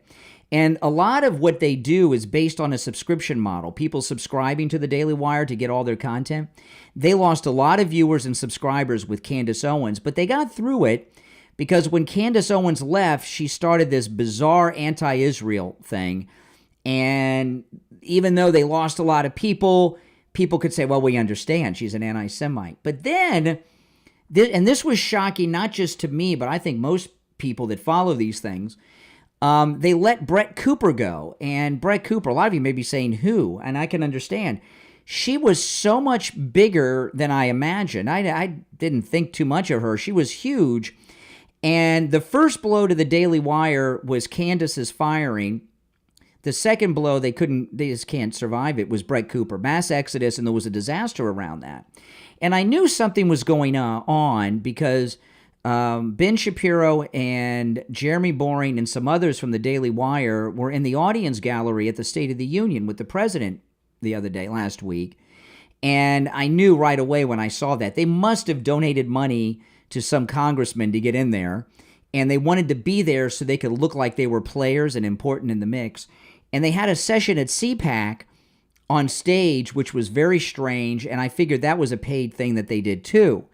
And I sensed some desperation, and it looks like there's been such an exodus of subscribers and viewers to the Daily Wire that they got rid of Jeremy Boring. And what the future of Ben Shapiro will be is really up in the air, because Ben Shapiro's popularity is based on the Daily Wire having spent millions of dollars advertising his program, which gets it served up to everyone on their podcast feeds and YouTube feeds and Facebook groups and everything. And now that they're not doing that as much, and they don't have the money they once had to do that kind of marketing or the love for Ben Shapiro that Boring had, Ben Shapiro, we very well could see start to crater too. So, and they're never Trumpers. They're not. If that's part of the problem too. On top of the things they've done, they're never Trumpers, and people don't want to hear never Trumpers. All right, we'll be back right after this.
There's a clip I'm looking for that I wanted to play that I can't find.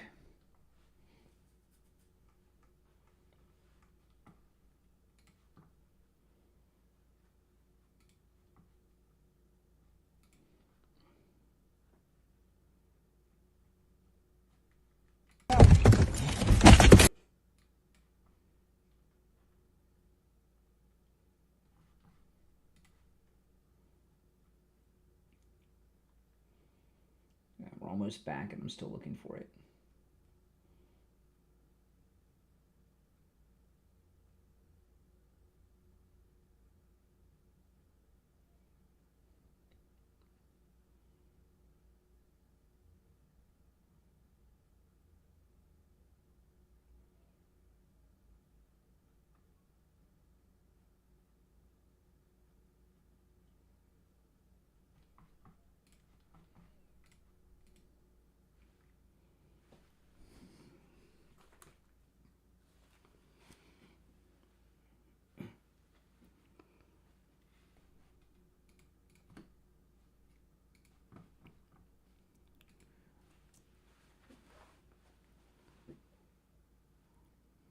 Welcome back, everyone. The third hour has begun. My name is Brian Craig. Our number toll-free, 1-888-465-2631. 1-888-465-2631. There's a pretty dramatic video that's circulating online, and I imagine it'll make it on television today, at least on some televisions, on some news.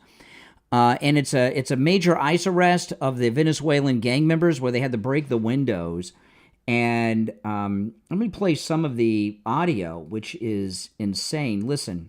And Mike, we got to stand by on the dump button. I did listen to this morning before I went on the air. I think the language is okay, but we got to be careful on it. Look. See, they just, the ice, that noise you heard is ICE breaking the window of the car where these illegal Venezuelan gang members are inside. Look. The door. No, no, you can. You can. Why? It's illegal. Okay, I don't want to play anymore because I don't know what the language is gonna have. But they, you hear them? These are the Venezuelan gang members. They have their iPhones out. They're pointing to the ICE officers, and these are Tom Homan's special team that had to break the windows to get in, and they're like, you can't, we're filming you, you can't, why are you doing this? This is, if you remember about 2-3 weeks ago, AOC and other Democrats were instructing the illegals to respond just like this. That when these ICE agents come to you, they don't have a right. Stand your ground, stay inside, lock yourself inside, and resist. Right? That's what they've been told to do by members of the United States Congress. And I've got news for you. America's back in President Trump's second term, and the presidency of the United States has tremendous amounts of power. And for all of these people on the left, I mean, I was talking earlier about these poll numbers. The Democrats have these incredibly low poll numbers, and they're trying, why are we so unpopular? You know, in that interview on The View yesterday, Schumer went on to talk about how, today's a day of action, and we're going to be at every Medicare office and every Social Security office, and voices will be heard. You know, they've got that old playbook that Rush talked about. And then he says, then Trump's numbers will start to fall. No, the American people support this. I heard one guy on one of the news stations say, we're not at war with Venezuela. How can this 1798 Alien Enemy Act work? We are being invaded. We are being invaded by these other countries. And yesterday, our Florida's own Secretary of State, Marco Rubio, said Venezuela, there's no debate. They're going to take these people back, or there will be big-time economic consequences, and there will be. This country is being invaded, and the actions of President Trump are popular. You know, these liberal wackadoodle ideas, whether it's DEI, CSG, we were talking about earlier, whatever that was, ESG, and the illegals being here and getting set up, that's not a popular position. The left made people think it was. And the American people have always been on the side of Trump on all these issues that he supports. They really have been. But a lot of people were intimidated to not be vocal about it because they thought that this left-wing ideology was the way to be. You know, like someone told me yesterday that season 2 of The Apprentice is now on Amazon Prime. I don't know. I've been watching season 1 with Omarosa, and look at Bezos. One of the big tech giants, boom, not only met with Trump, made a documentary deal with Melania, and now he's putting The Apprentice on Amazon. You know, you're seeing these kind of actions all over the place because a lot of people that are corporate leaders, even Tim Cook at Apple, big investment in the United States, they thought that most people thought like these idiots like AOC and Gavin Newsom. So they went along because, you know, for the most part, people that are big-time business people, the Tim Cook, Bezos level, everybody has opinions on things, but companies themselves usually are politically neutral. But the left were so powerful in their harassment of these people, they've intimidated them into doing these left-wing wackadoodle things. You know, like this new Snow White as an example that everyone's talking about, being woke and everything. The thing with the new Snow White is this was a movie that was made for a woke America, not Trump's America that we all realize we're in. And the reason this movie is going to fail is not whether or not it's good or bad. I saw a couple clips. It looked like the original cartoon, what I saw. I just saw a couple clips. The singing seems okay, you know. But the controversy is they've done away with the prince being the hero. The girl that plays Snow White is a man-hater who's been very vocal. She wanted to take the prince completely out of the movie, she said. Plus, she's supporting the Iranian-backed Hamas terrorist while she's co-starring with Gal Gadot, who's Israeli and, of course, is on the right side of that issue. And that was just a movie that was made for a different country than we're in right now. And what's happened here with President Trump, this is going to go beyond Trump. When Trump's second term is over, which oh boy, I hate to even think about that, but it'll be over before we know it, unfortunately. But the country has changed. And, you know, as an example, these Tesla terrorist attacks, you know, this you saw this fire at the Tesla dealership in Las Vegas. And the liberals they're calling it a protest. Lighting brand new cars on fire at a dealership. And if you've seen the fire, I've seen regular car fires on the street a few times in my life. Have any of you seen a regular car, like a gasoline-powered car, like a normal car, a real car on fire? It's a big fire and it's hot, but it burns quick, doesn't it? When a car catches fire, the flames are huge and it burns out quick. I was watching this domestic terrorist act in Las Vegas with the Molotov cocktails on the Teslas at the dealership. I was watching that yesterday. Those fires don't burn out on these EVs. These Tesla fires are huge fires, and then they get bigger and bigger. When the couple of times I've seen car fires, it's usually an oil leak. You know, and I'm sure some of you have seen them too. And they're bad, but they burn quick, and they really burn themselves out to a certain extent. But these Teslas, when they're lit on fire, the fires are getting bigger and hotter, and the fuel source makes them hotter. And there's even like explosions in them. And you watch the news, and they call them protest. This is not protest. This is domestic terrorism. And we've gotten to the point now with these attacks on Tesla. Now, there's the random lunatic that sprays graffiti. I saw one guy, a black Tesla Cybertruck owner, and he put a video up on social media, his Cybertruck, and the Cybertruck start at $100,000. So they're very expensive vehicles, okay? He had his Cybertruck parked somewhere. He comes out, it was graffitied all over with weird stuff. you know, and most of these Tesla owners are Democrats, right? There are random lunatics that are vandalizing Teslas, no doubt. But this nationwide attack on the dealers with Molotov cocktails, that's an organization. I believe that there is an organization behind these Tesla attacks. And it's crazy how they feel so justified in doing it. Elon was on Fox last night talking about it. And he said he's never seen anything like it. Not only have I not seen anything like this, these Tesla attacks and these Tesla domestic terrorism acts, I've never seen instances like this of political terror where the Democrats support it. This is Elon Musk on Fox yesterday about it. Yeah, I mean, it's really come as quite a shock to me that there's this level of really hatred and violence from the left.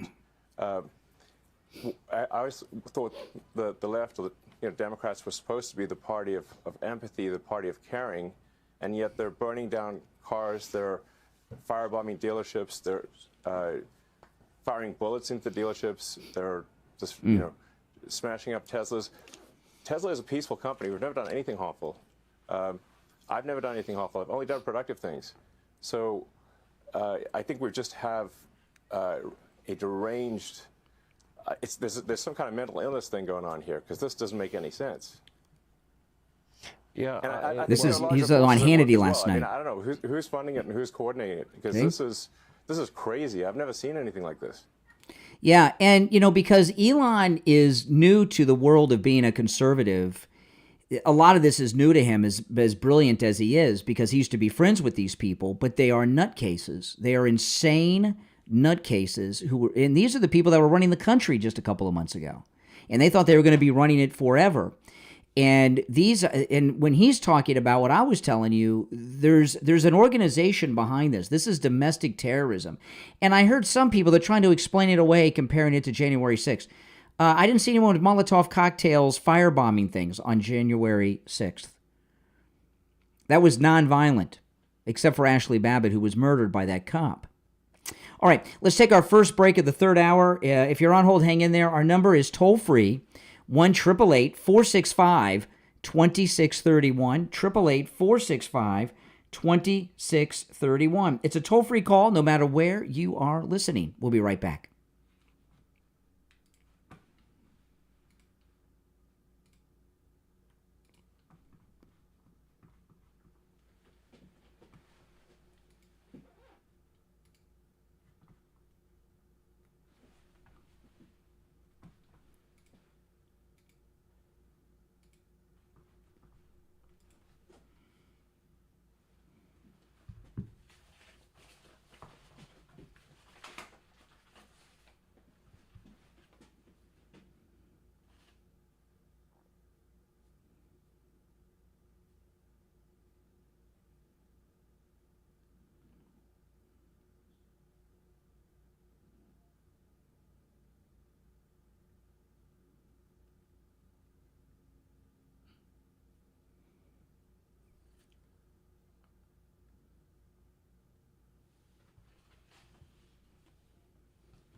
We'll be back in about 30 seconds, guys. If you're on hold, hang in there. If you'd like to call in, the number is pinned in the chat.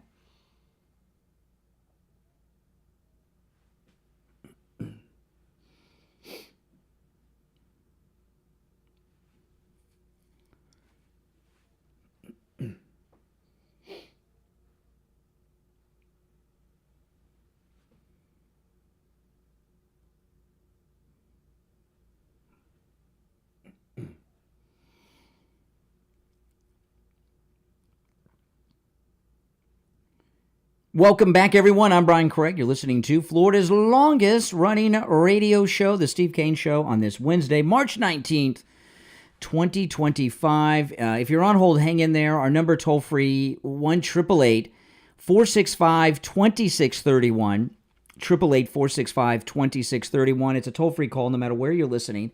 So President Trump had a very long phone conversation with Putin yesterday, and in the Oval Office with him was J.D. Vance and Secretary of State, Florida's own Marco Rubio, and it was incredibly productive. He agreed to the limited ceasefire on energy production and civilian targets, and the full ceasefires coming soon. And the discussion that means the power plants, okay, and there was some really amazing ground. And Zelensky came out after and tried to stop the whole thing. Here's a guy whose country is on the verge of complete collapse, and he's still trying to keep this war going. What a psychopath. And Zelensky said that Europe has to be involved in these peace talks. No, they don't. We've got the two players talking already, President Trump and Putin. And it looks like they very well may have a summit meeting, maybe in Saudi Arabia together. I don't know, but they should have a summit meeting. And the discussion was very, very productive. Not just ending the war in Ukraine, but also the future of our civilization, which I'll tell you about in just a moment. But first, I want to ask you this. Are you in pain? Why? Why have you not gone to see Dr. Philip Appleton and taken advantage of his laser away pain treatment?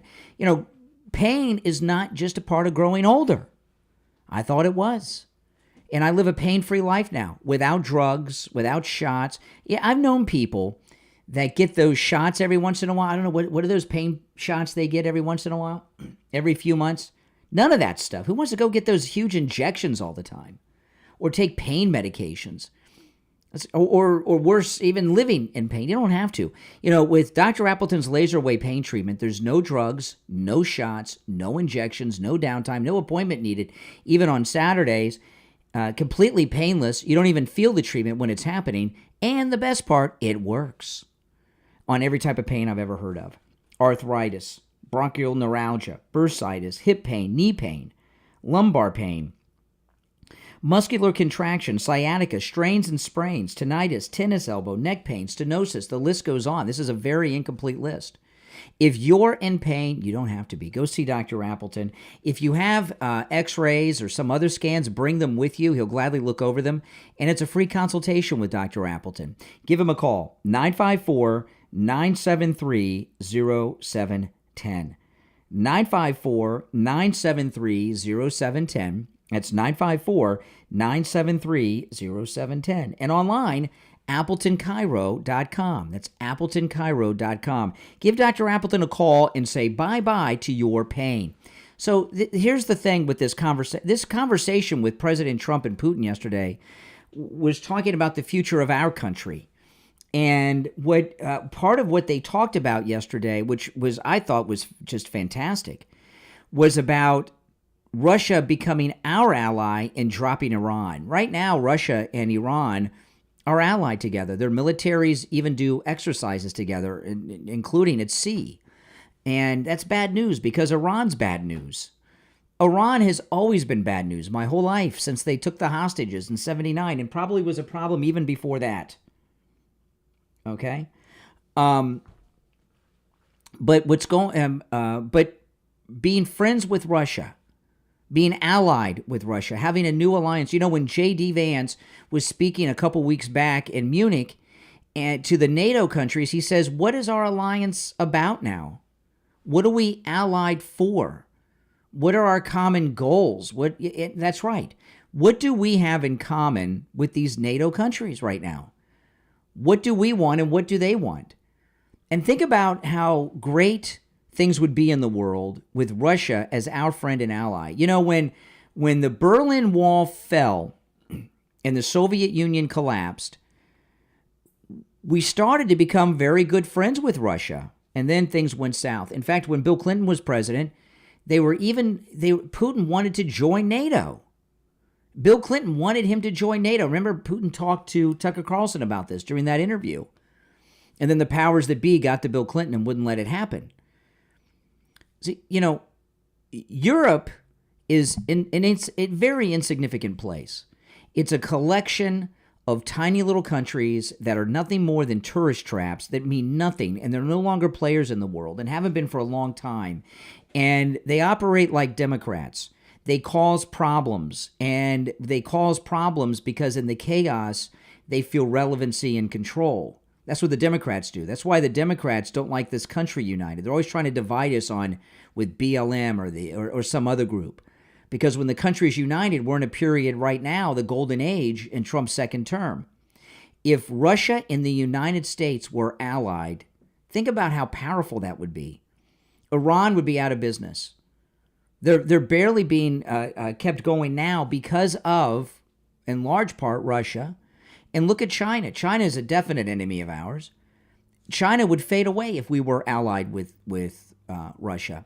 And this is what President Trump was talking with Putin about. And for all of you out there that think we're enemies with Russia, you know that SpaceX capsule that splashed down in the Gulf of America yesterday, first astronauts to splash down in the Gulf of America, and it was nice to hear it referred to as the Gulf of America by NASA. When I was watching the coverage yesterday, a Russian got off that American spacecraft, and a Russian went up on the other American spacecraft on the way there. There's no reason we should be enemies with these people. But Europe wants us to be at each other's throats because they become more irrelevant if the United States and Russia are partners. And that's was a great conversation. And that conversation is going to lead to more than just ending the war in Ukraine. It's going to end into a golden age, not just for this country, but elsewhere. I thought it was amazing. And I really hope that President Trump has a very high-profile summit meeting with Putin, because they'll come out of that with a massive agreement. See, Putin will be willing to make a lot of concessions on Ukraine in exchange for an alliance with the United States, which would benefit them in so many ways. And I'm excited about it. You're on the air. What's your name? Where are you calling from? Brian, Vincent Wellington. Hey, what's up, Wellington? Yeah, I kind of agree with you on the Russia part. For sure, our country has been stronger when we had better relationships with Russia than before with the Cold War and everything else. Mm-hmm. And we cut them off in a lot of ways economically during the Cold War. But with the way that England has been able to, and I guess the whole European Union at this point, has been able to wield so much power, and they're militarily, obsolete at this point. Most of their military is smaller than, Australia's. So the way I see it is that we're supplying them with protection, and they're not supplying us with anything that's American. Well, value. I was talking a couple weeks ago. I was shocked to learn the British Navy has more admirals than they have combat vessels in their Navy. That's right. Not a joke. What Europe is, England in particular, they manipulate us because our deep state and Democrats are in bed with them. The Russian dossier about Trump, manufactured by the British. The false intelligence about WMDs in Iraq, British intelligence gave us that lie. And so, not only negatives, only death comes from Europe. Right, and a lot of people are upset with Israel, whether it be left or right. But really, we ran away from England for a reason. We left that place for a reason to come to America, regardless of what the putrid pieces of it were and why people left, whether it was religious or not. The people didn't want to be there because of the monarchy. That's right. And the monarchy still has power 250 years later. Let's just think about that. And how do they have power? They have power because of places like Canada, where they're able to influence America. Well, let me give you an example. And then England and their intelligence service have so much influence here. People don't know. I give you an example. Bill Clinton and Mayor Pete, both Oxford Rhodes Scholars. Jessica Tarloff on the 5. She went to college at the London School of Economics, and that sounds like a CIA place to me. Why would an American girl be going to school over there? Listen, I'm up against the bottom of the hour break, but you made some good points. Yep. Thanks for the call. All right, take care. If you're on hold, hang in there. I'm Brian Craig. It's the Steve Kane Show. We'll be right back.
Right.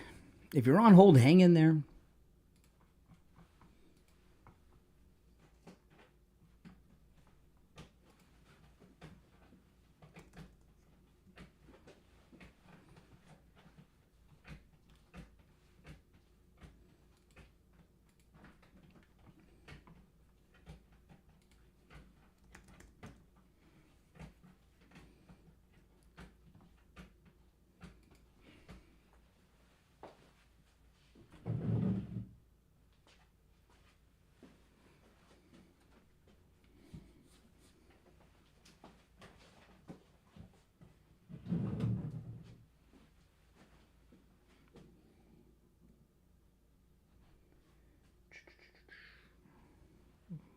Less than a minute. We'll be back, guys.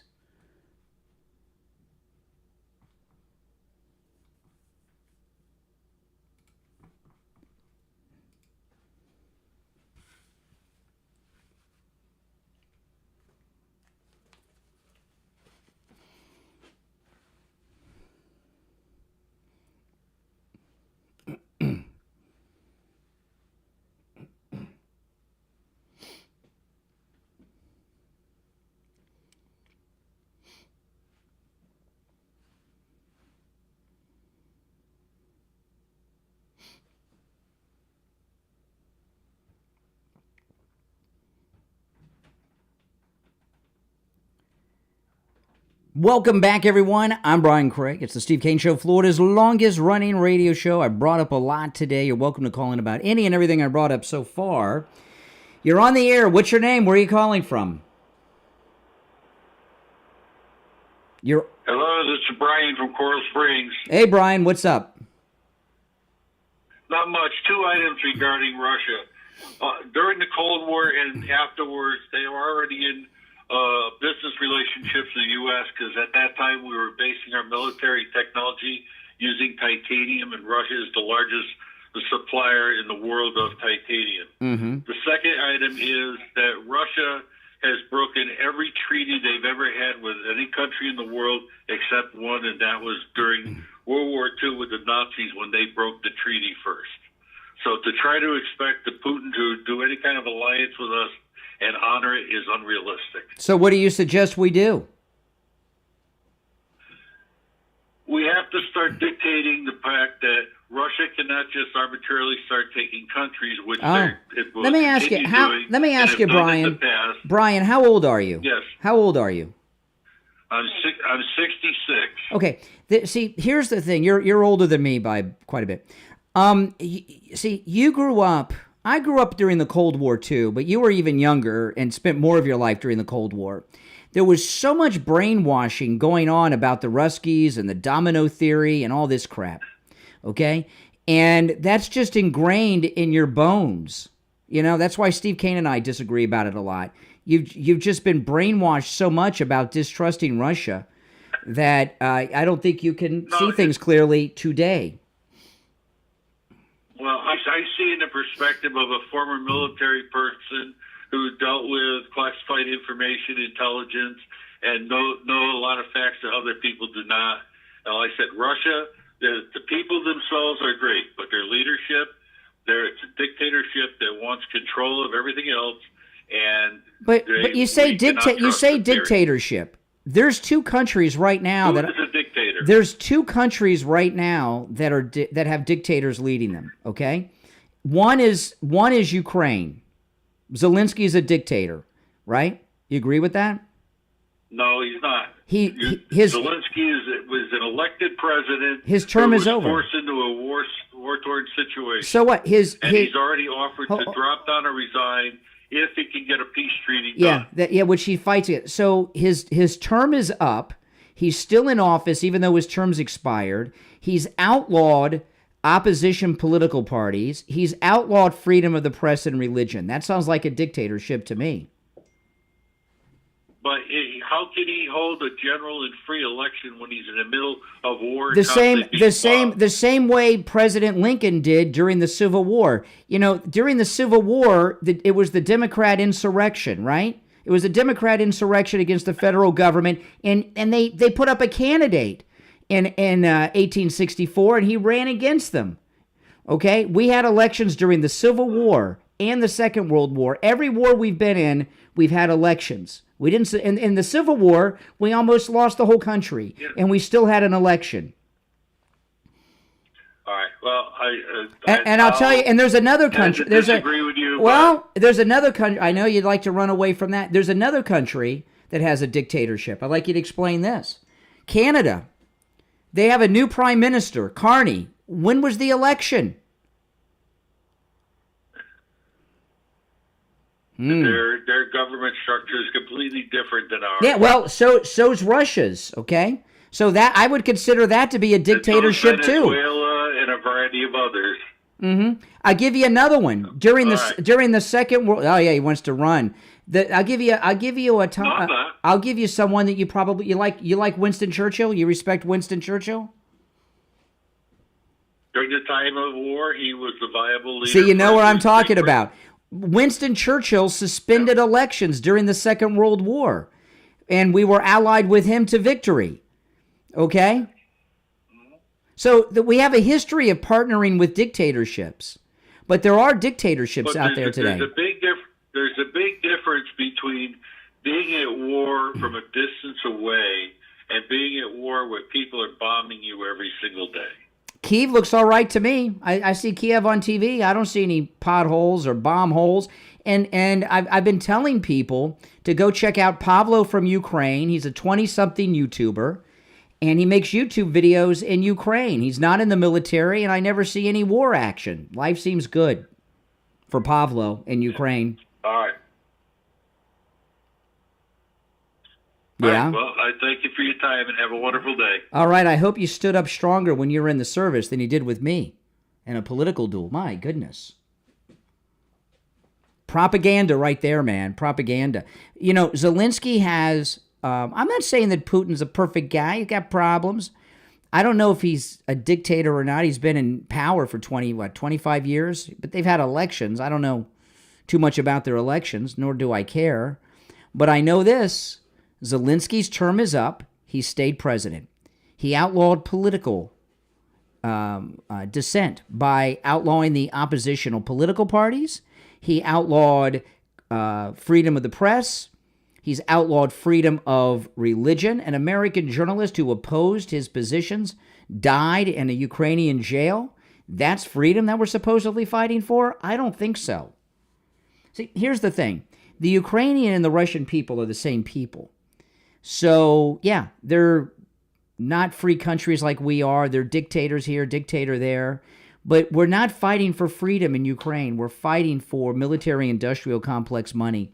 And it doesn't surprise me that a guy who may work for the military-industrial complex or is retired from it, claiming that he has all this classified information that he can't share that backs up. How convenient that a caller calls in and they can't back up anything they say with evidence because everything they know is classified. That's a new tactic. That's one of those seminar callers that I talk about that the Democrats send on shows to spread propaganda. Now, speaking of dictatorships, these judges that are involved in an insurrection against the president, every time President Trump turns on the lights in the White House, some federal judge makes a ruling ordering him to turn the lights off. And now Judge Chutkan's back in the mix. Judge Chutkan, she was the one that was handling the Jack Smith case against President Trump on the insurrection charges. Judge Chutkan has blocked Lee Zeldin from taking back the $20 billion from the EPA slush fund. Remember, she was Hunter's boss at the law firm? These judges are out of control. Now we find out Justice Roberts, who came out yesterday supporting that lower federal judge over Trump, he put that judge on the FISA court, the secret court. Okay, I wonder what things that guy's done for FISA, that judge. This is not a country run by unelected judges, I'm sorry to tell you, and I would definitely consider it an insurrection. All right, I've lost track of what order the calls came in, so let's just go. You're on the air. What's your name? Where are you calling from? Hey, Brian, IB. Good morning. Hey, IB, what's up? Boy, really quickly, I'm going to go over three things. First, the Kennedy assassination. Back then, I forgot the lady's name. I think her name was Martha, the personal secretary. I could be wrong about the name. She did an interview where she basically said, through her own mouth, she heard it in person, that Lyndon B. Johnson actually said, "Oh, after tomorrow, we won't have to worry about that SOB anymore." Yeah, the Kennedys. And I wish we could find that. I wish we can find that interview of her saying that. I forgot if it was the. Yeah, I've forgotten about that. I remember hearing that. Yes.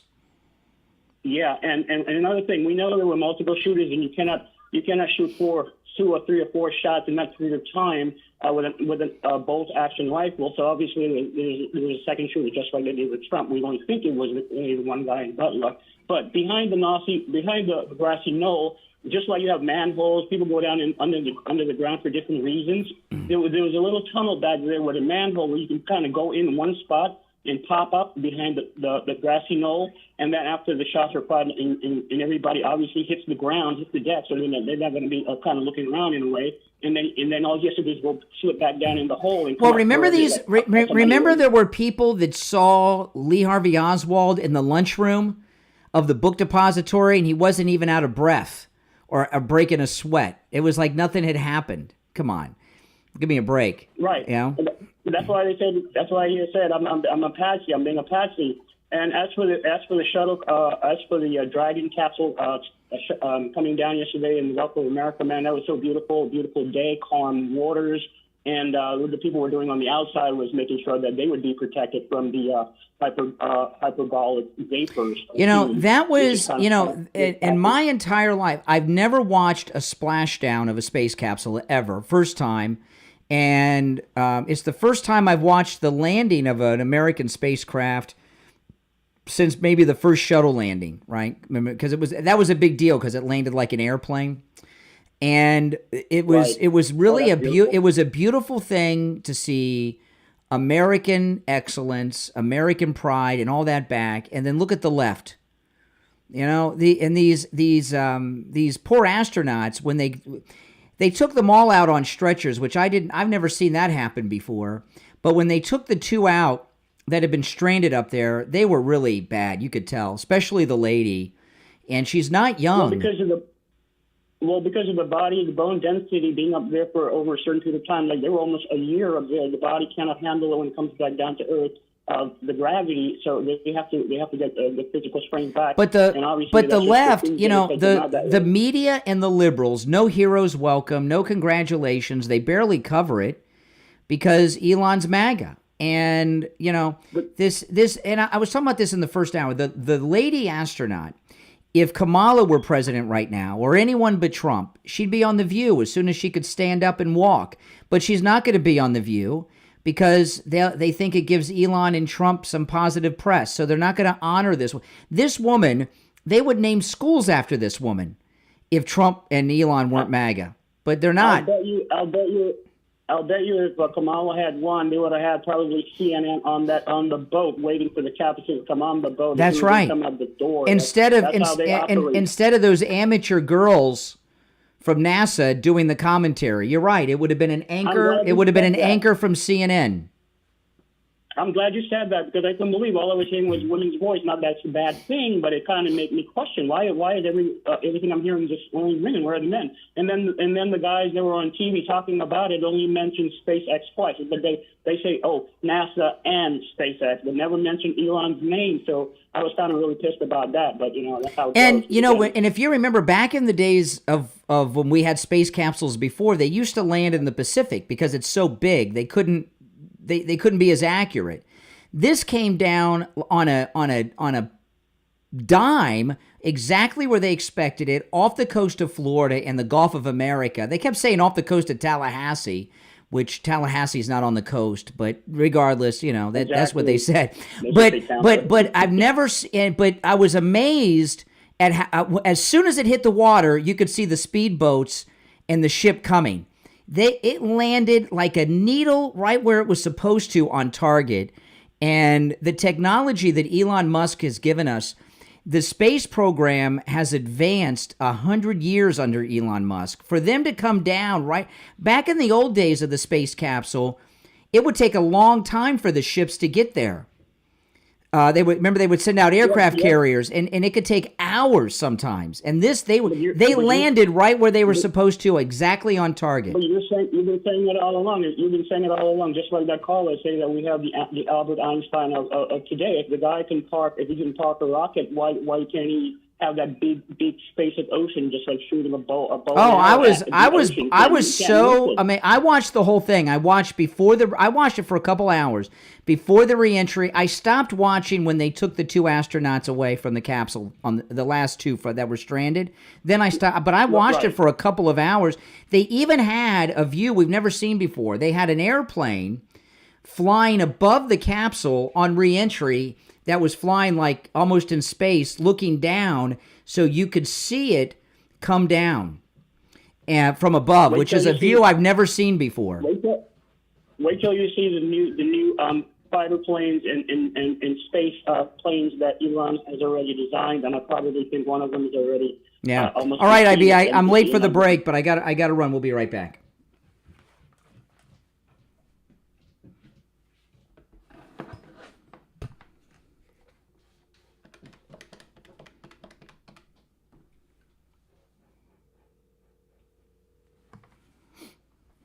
Hey, hold on.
We'll be back in less than a minute.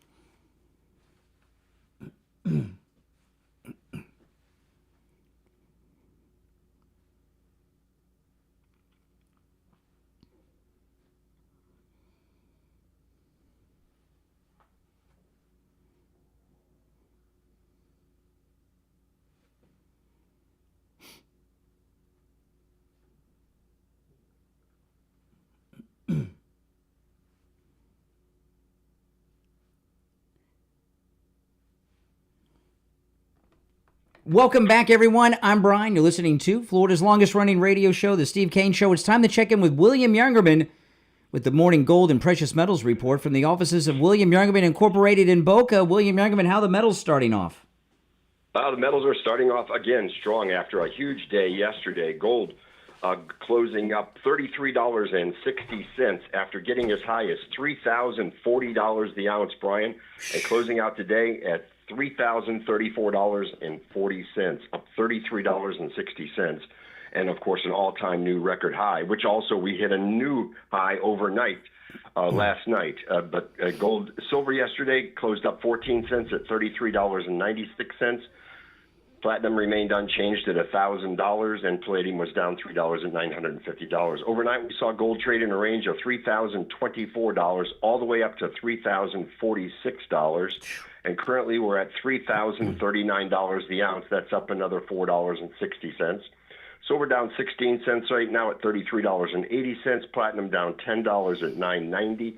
And palladium down $9 at $9.41. So gold continues to be the metal to own. Yeah, that's true. You know, I wanted to, for you to tell people a little bit that may not be into the metals, but hear this and like, wow, why can't I get on board? But I don't have over $3,000 for an ounce. There's gold really for every budget. Can you tell people about fractional gold? Yeah, we have gold just about in every size you can imagine, from 1 gram bars all the way up to kilo bars. And you can get coins, beautiful coins, in just 1/10 ounce sizes. In fact, some coins even come in a 20th of an ounce. Really? Coin. So. But the 10th ounce size gold coins are an excellent value, and we strongly recommend those that can't afford the ounce. That's fine. Just accumulate a 10th ounce gold whenever you can. And you get 10 of those, and you've got an ounce of gold. Remember, and that's great. But and those 10th ounce coins, which are beautiful, they come. Can you tell people they come from the major mints, like the American Mint has a 10th ounce gold coin. Yes, indeed, they come with the U.S. Gold Eagles, 1/10 ounce Gold Eagles. The Royal Canadian Mint makes the 1/10 ounce Maple Leaf. Australia has the 1/10 ounce Kangaroos.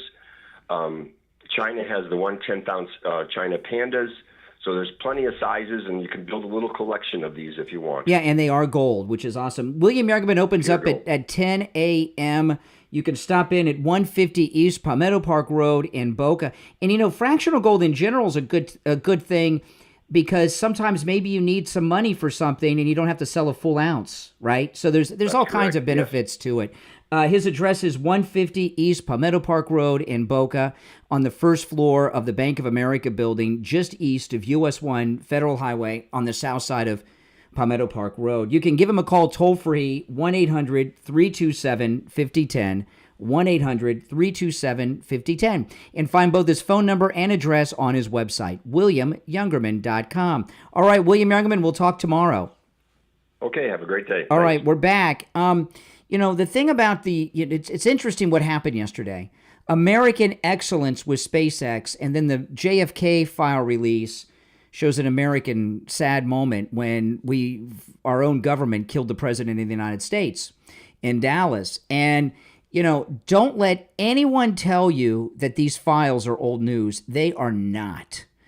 And they're unredacted. There are endless names that have never been known before. Many of them CIA. And I was talking at the top of the show at 6 Over 80,000 pages, over 1,000 documents, all in PDF form. There were so many Kennedy, I call them armchair historians, history buffs on JFK that are experts on this. They'll put together connections that none of us will see. But the one connection we're seeing throughout everything that's come out so far, CIA, through the whole thing. And it's a confirmation and proof that our own government killed the president. We know the CIA killed Bobby, and our own forces inside our own government, we don't know yet, they shot President Trump and Butler. Everybody believes that, and I'm looking forward. This will lead to those files being released. You're on the air. What's your name? Where are you calling from? Good morning, Brian. It's JJ from Oh, Mass. hey, JJ. Hey, Brian. You know, one of the reasons, actually a couple of reasons why Russia, going back to not joining NATO was, well, first and foremost, we wouldn't have the boogeyman to threaten, to scare everybody, manipulate everybody into, to spending all the money on military equipment. But the second one would be, is that if they did join, they wouldn't have been a minor player. They would have been a manufacturer of arms, and they would have cut into the market share of the General Dynamics, the That's right. Raytheons and That's Boeing. right.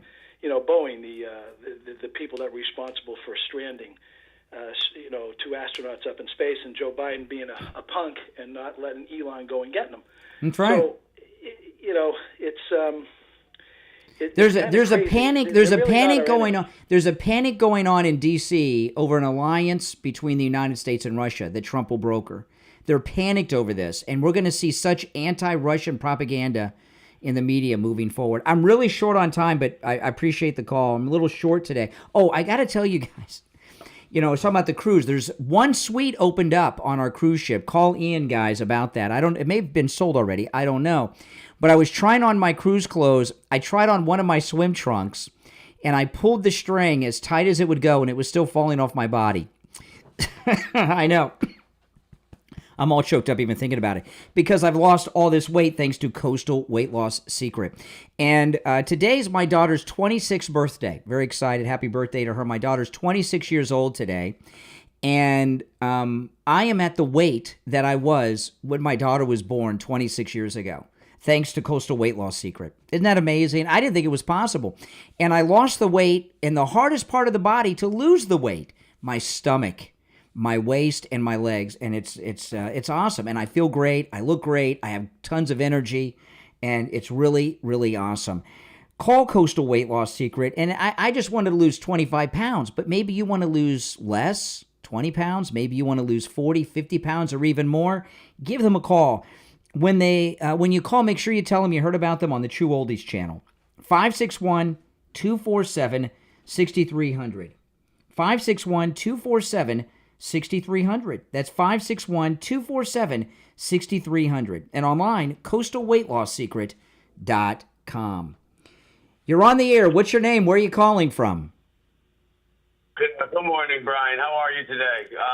I'm well. Daughter's Thank you. birthday today. Congratulations. Congratulations on Yes. Daughter's Thank birthday. you. Thank you. So, with all this going on, I just have to ask, when do you, just at an estimation, right? I mean, the healing process, everything broken, it's got to be fixed. I get it. When do you think all this is going to take place?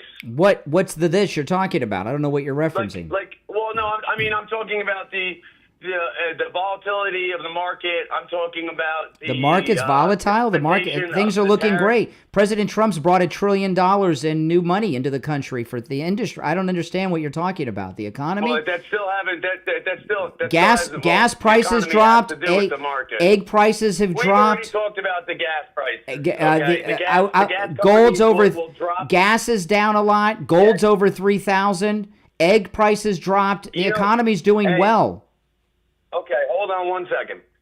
You can tell by an economy, especially this one, in uncertain times, that's when gold prices go up. Oh, really? Then why has no? You're wrong. In fact, why has oil? I could be wrong on two factors. You're wrong. You're wrong on all factors. Why has gas and eggs dropped significantly?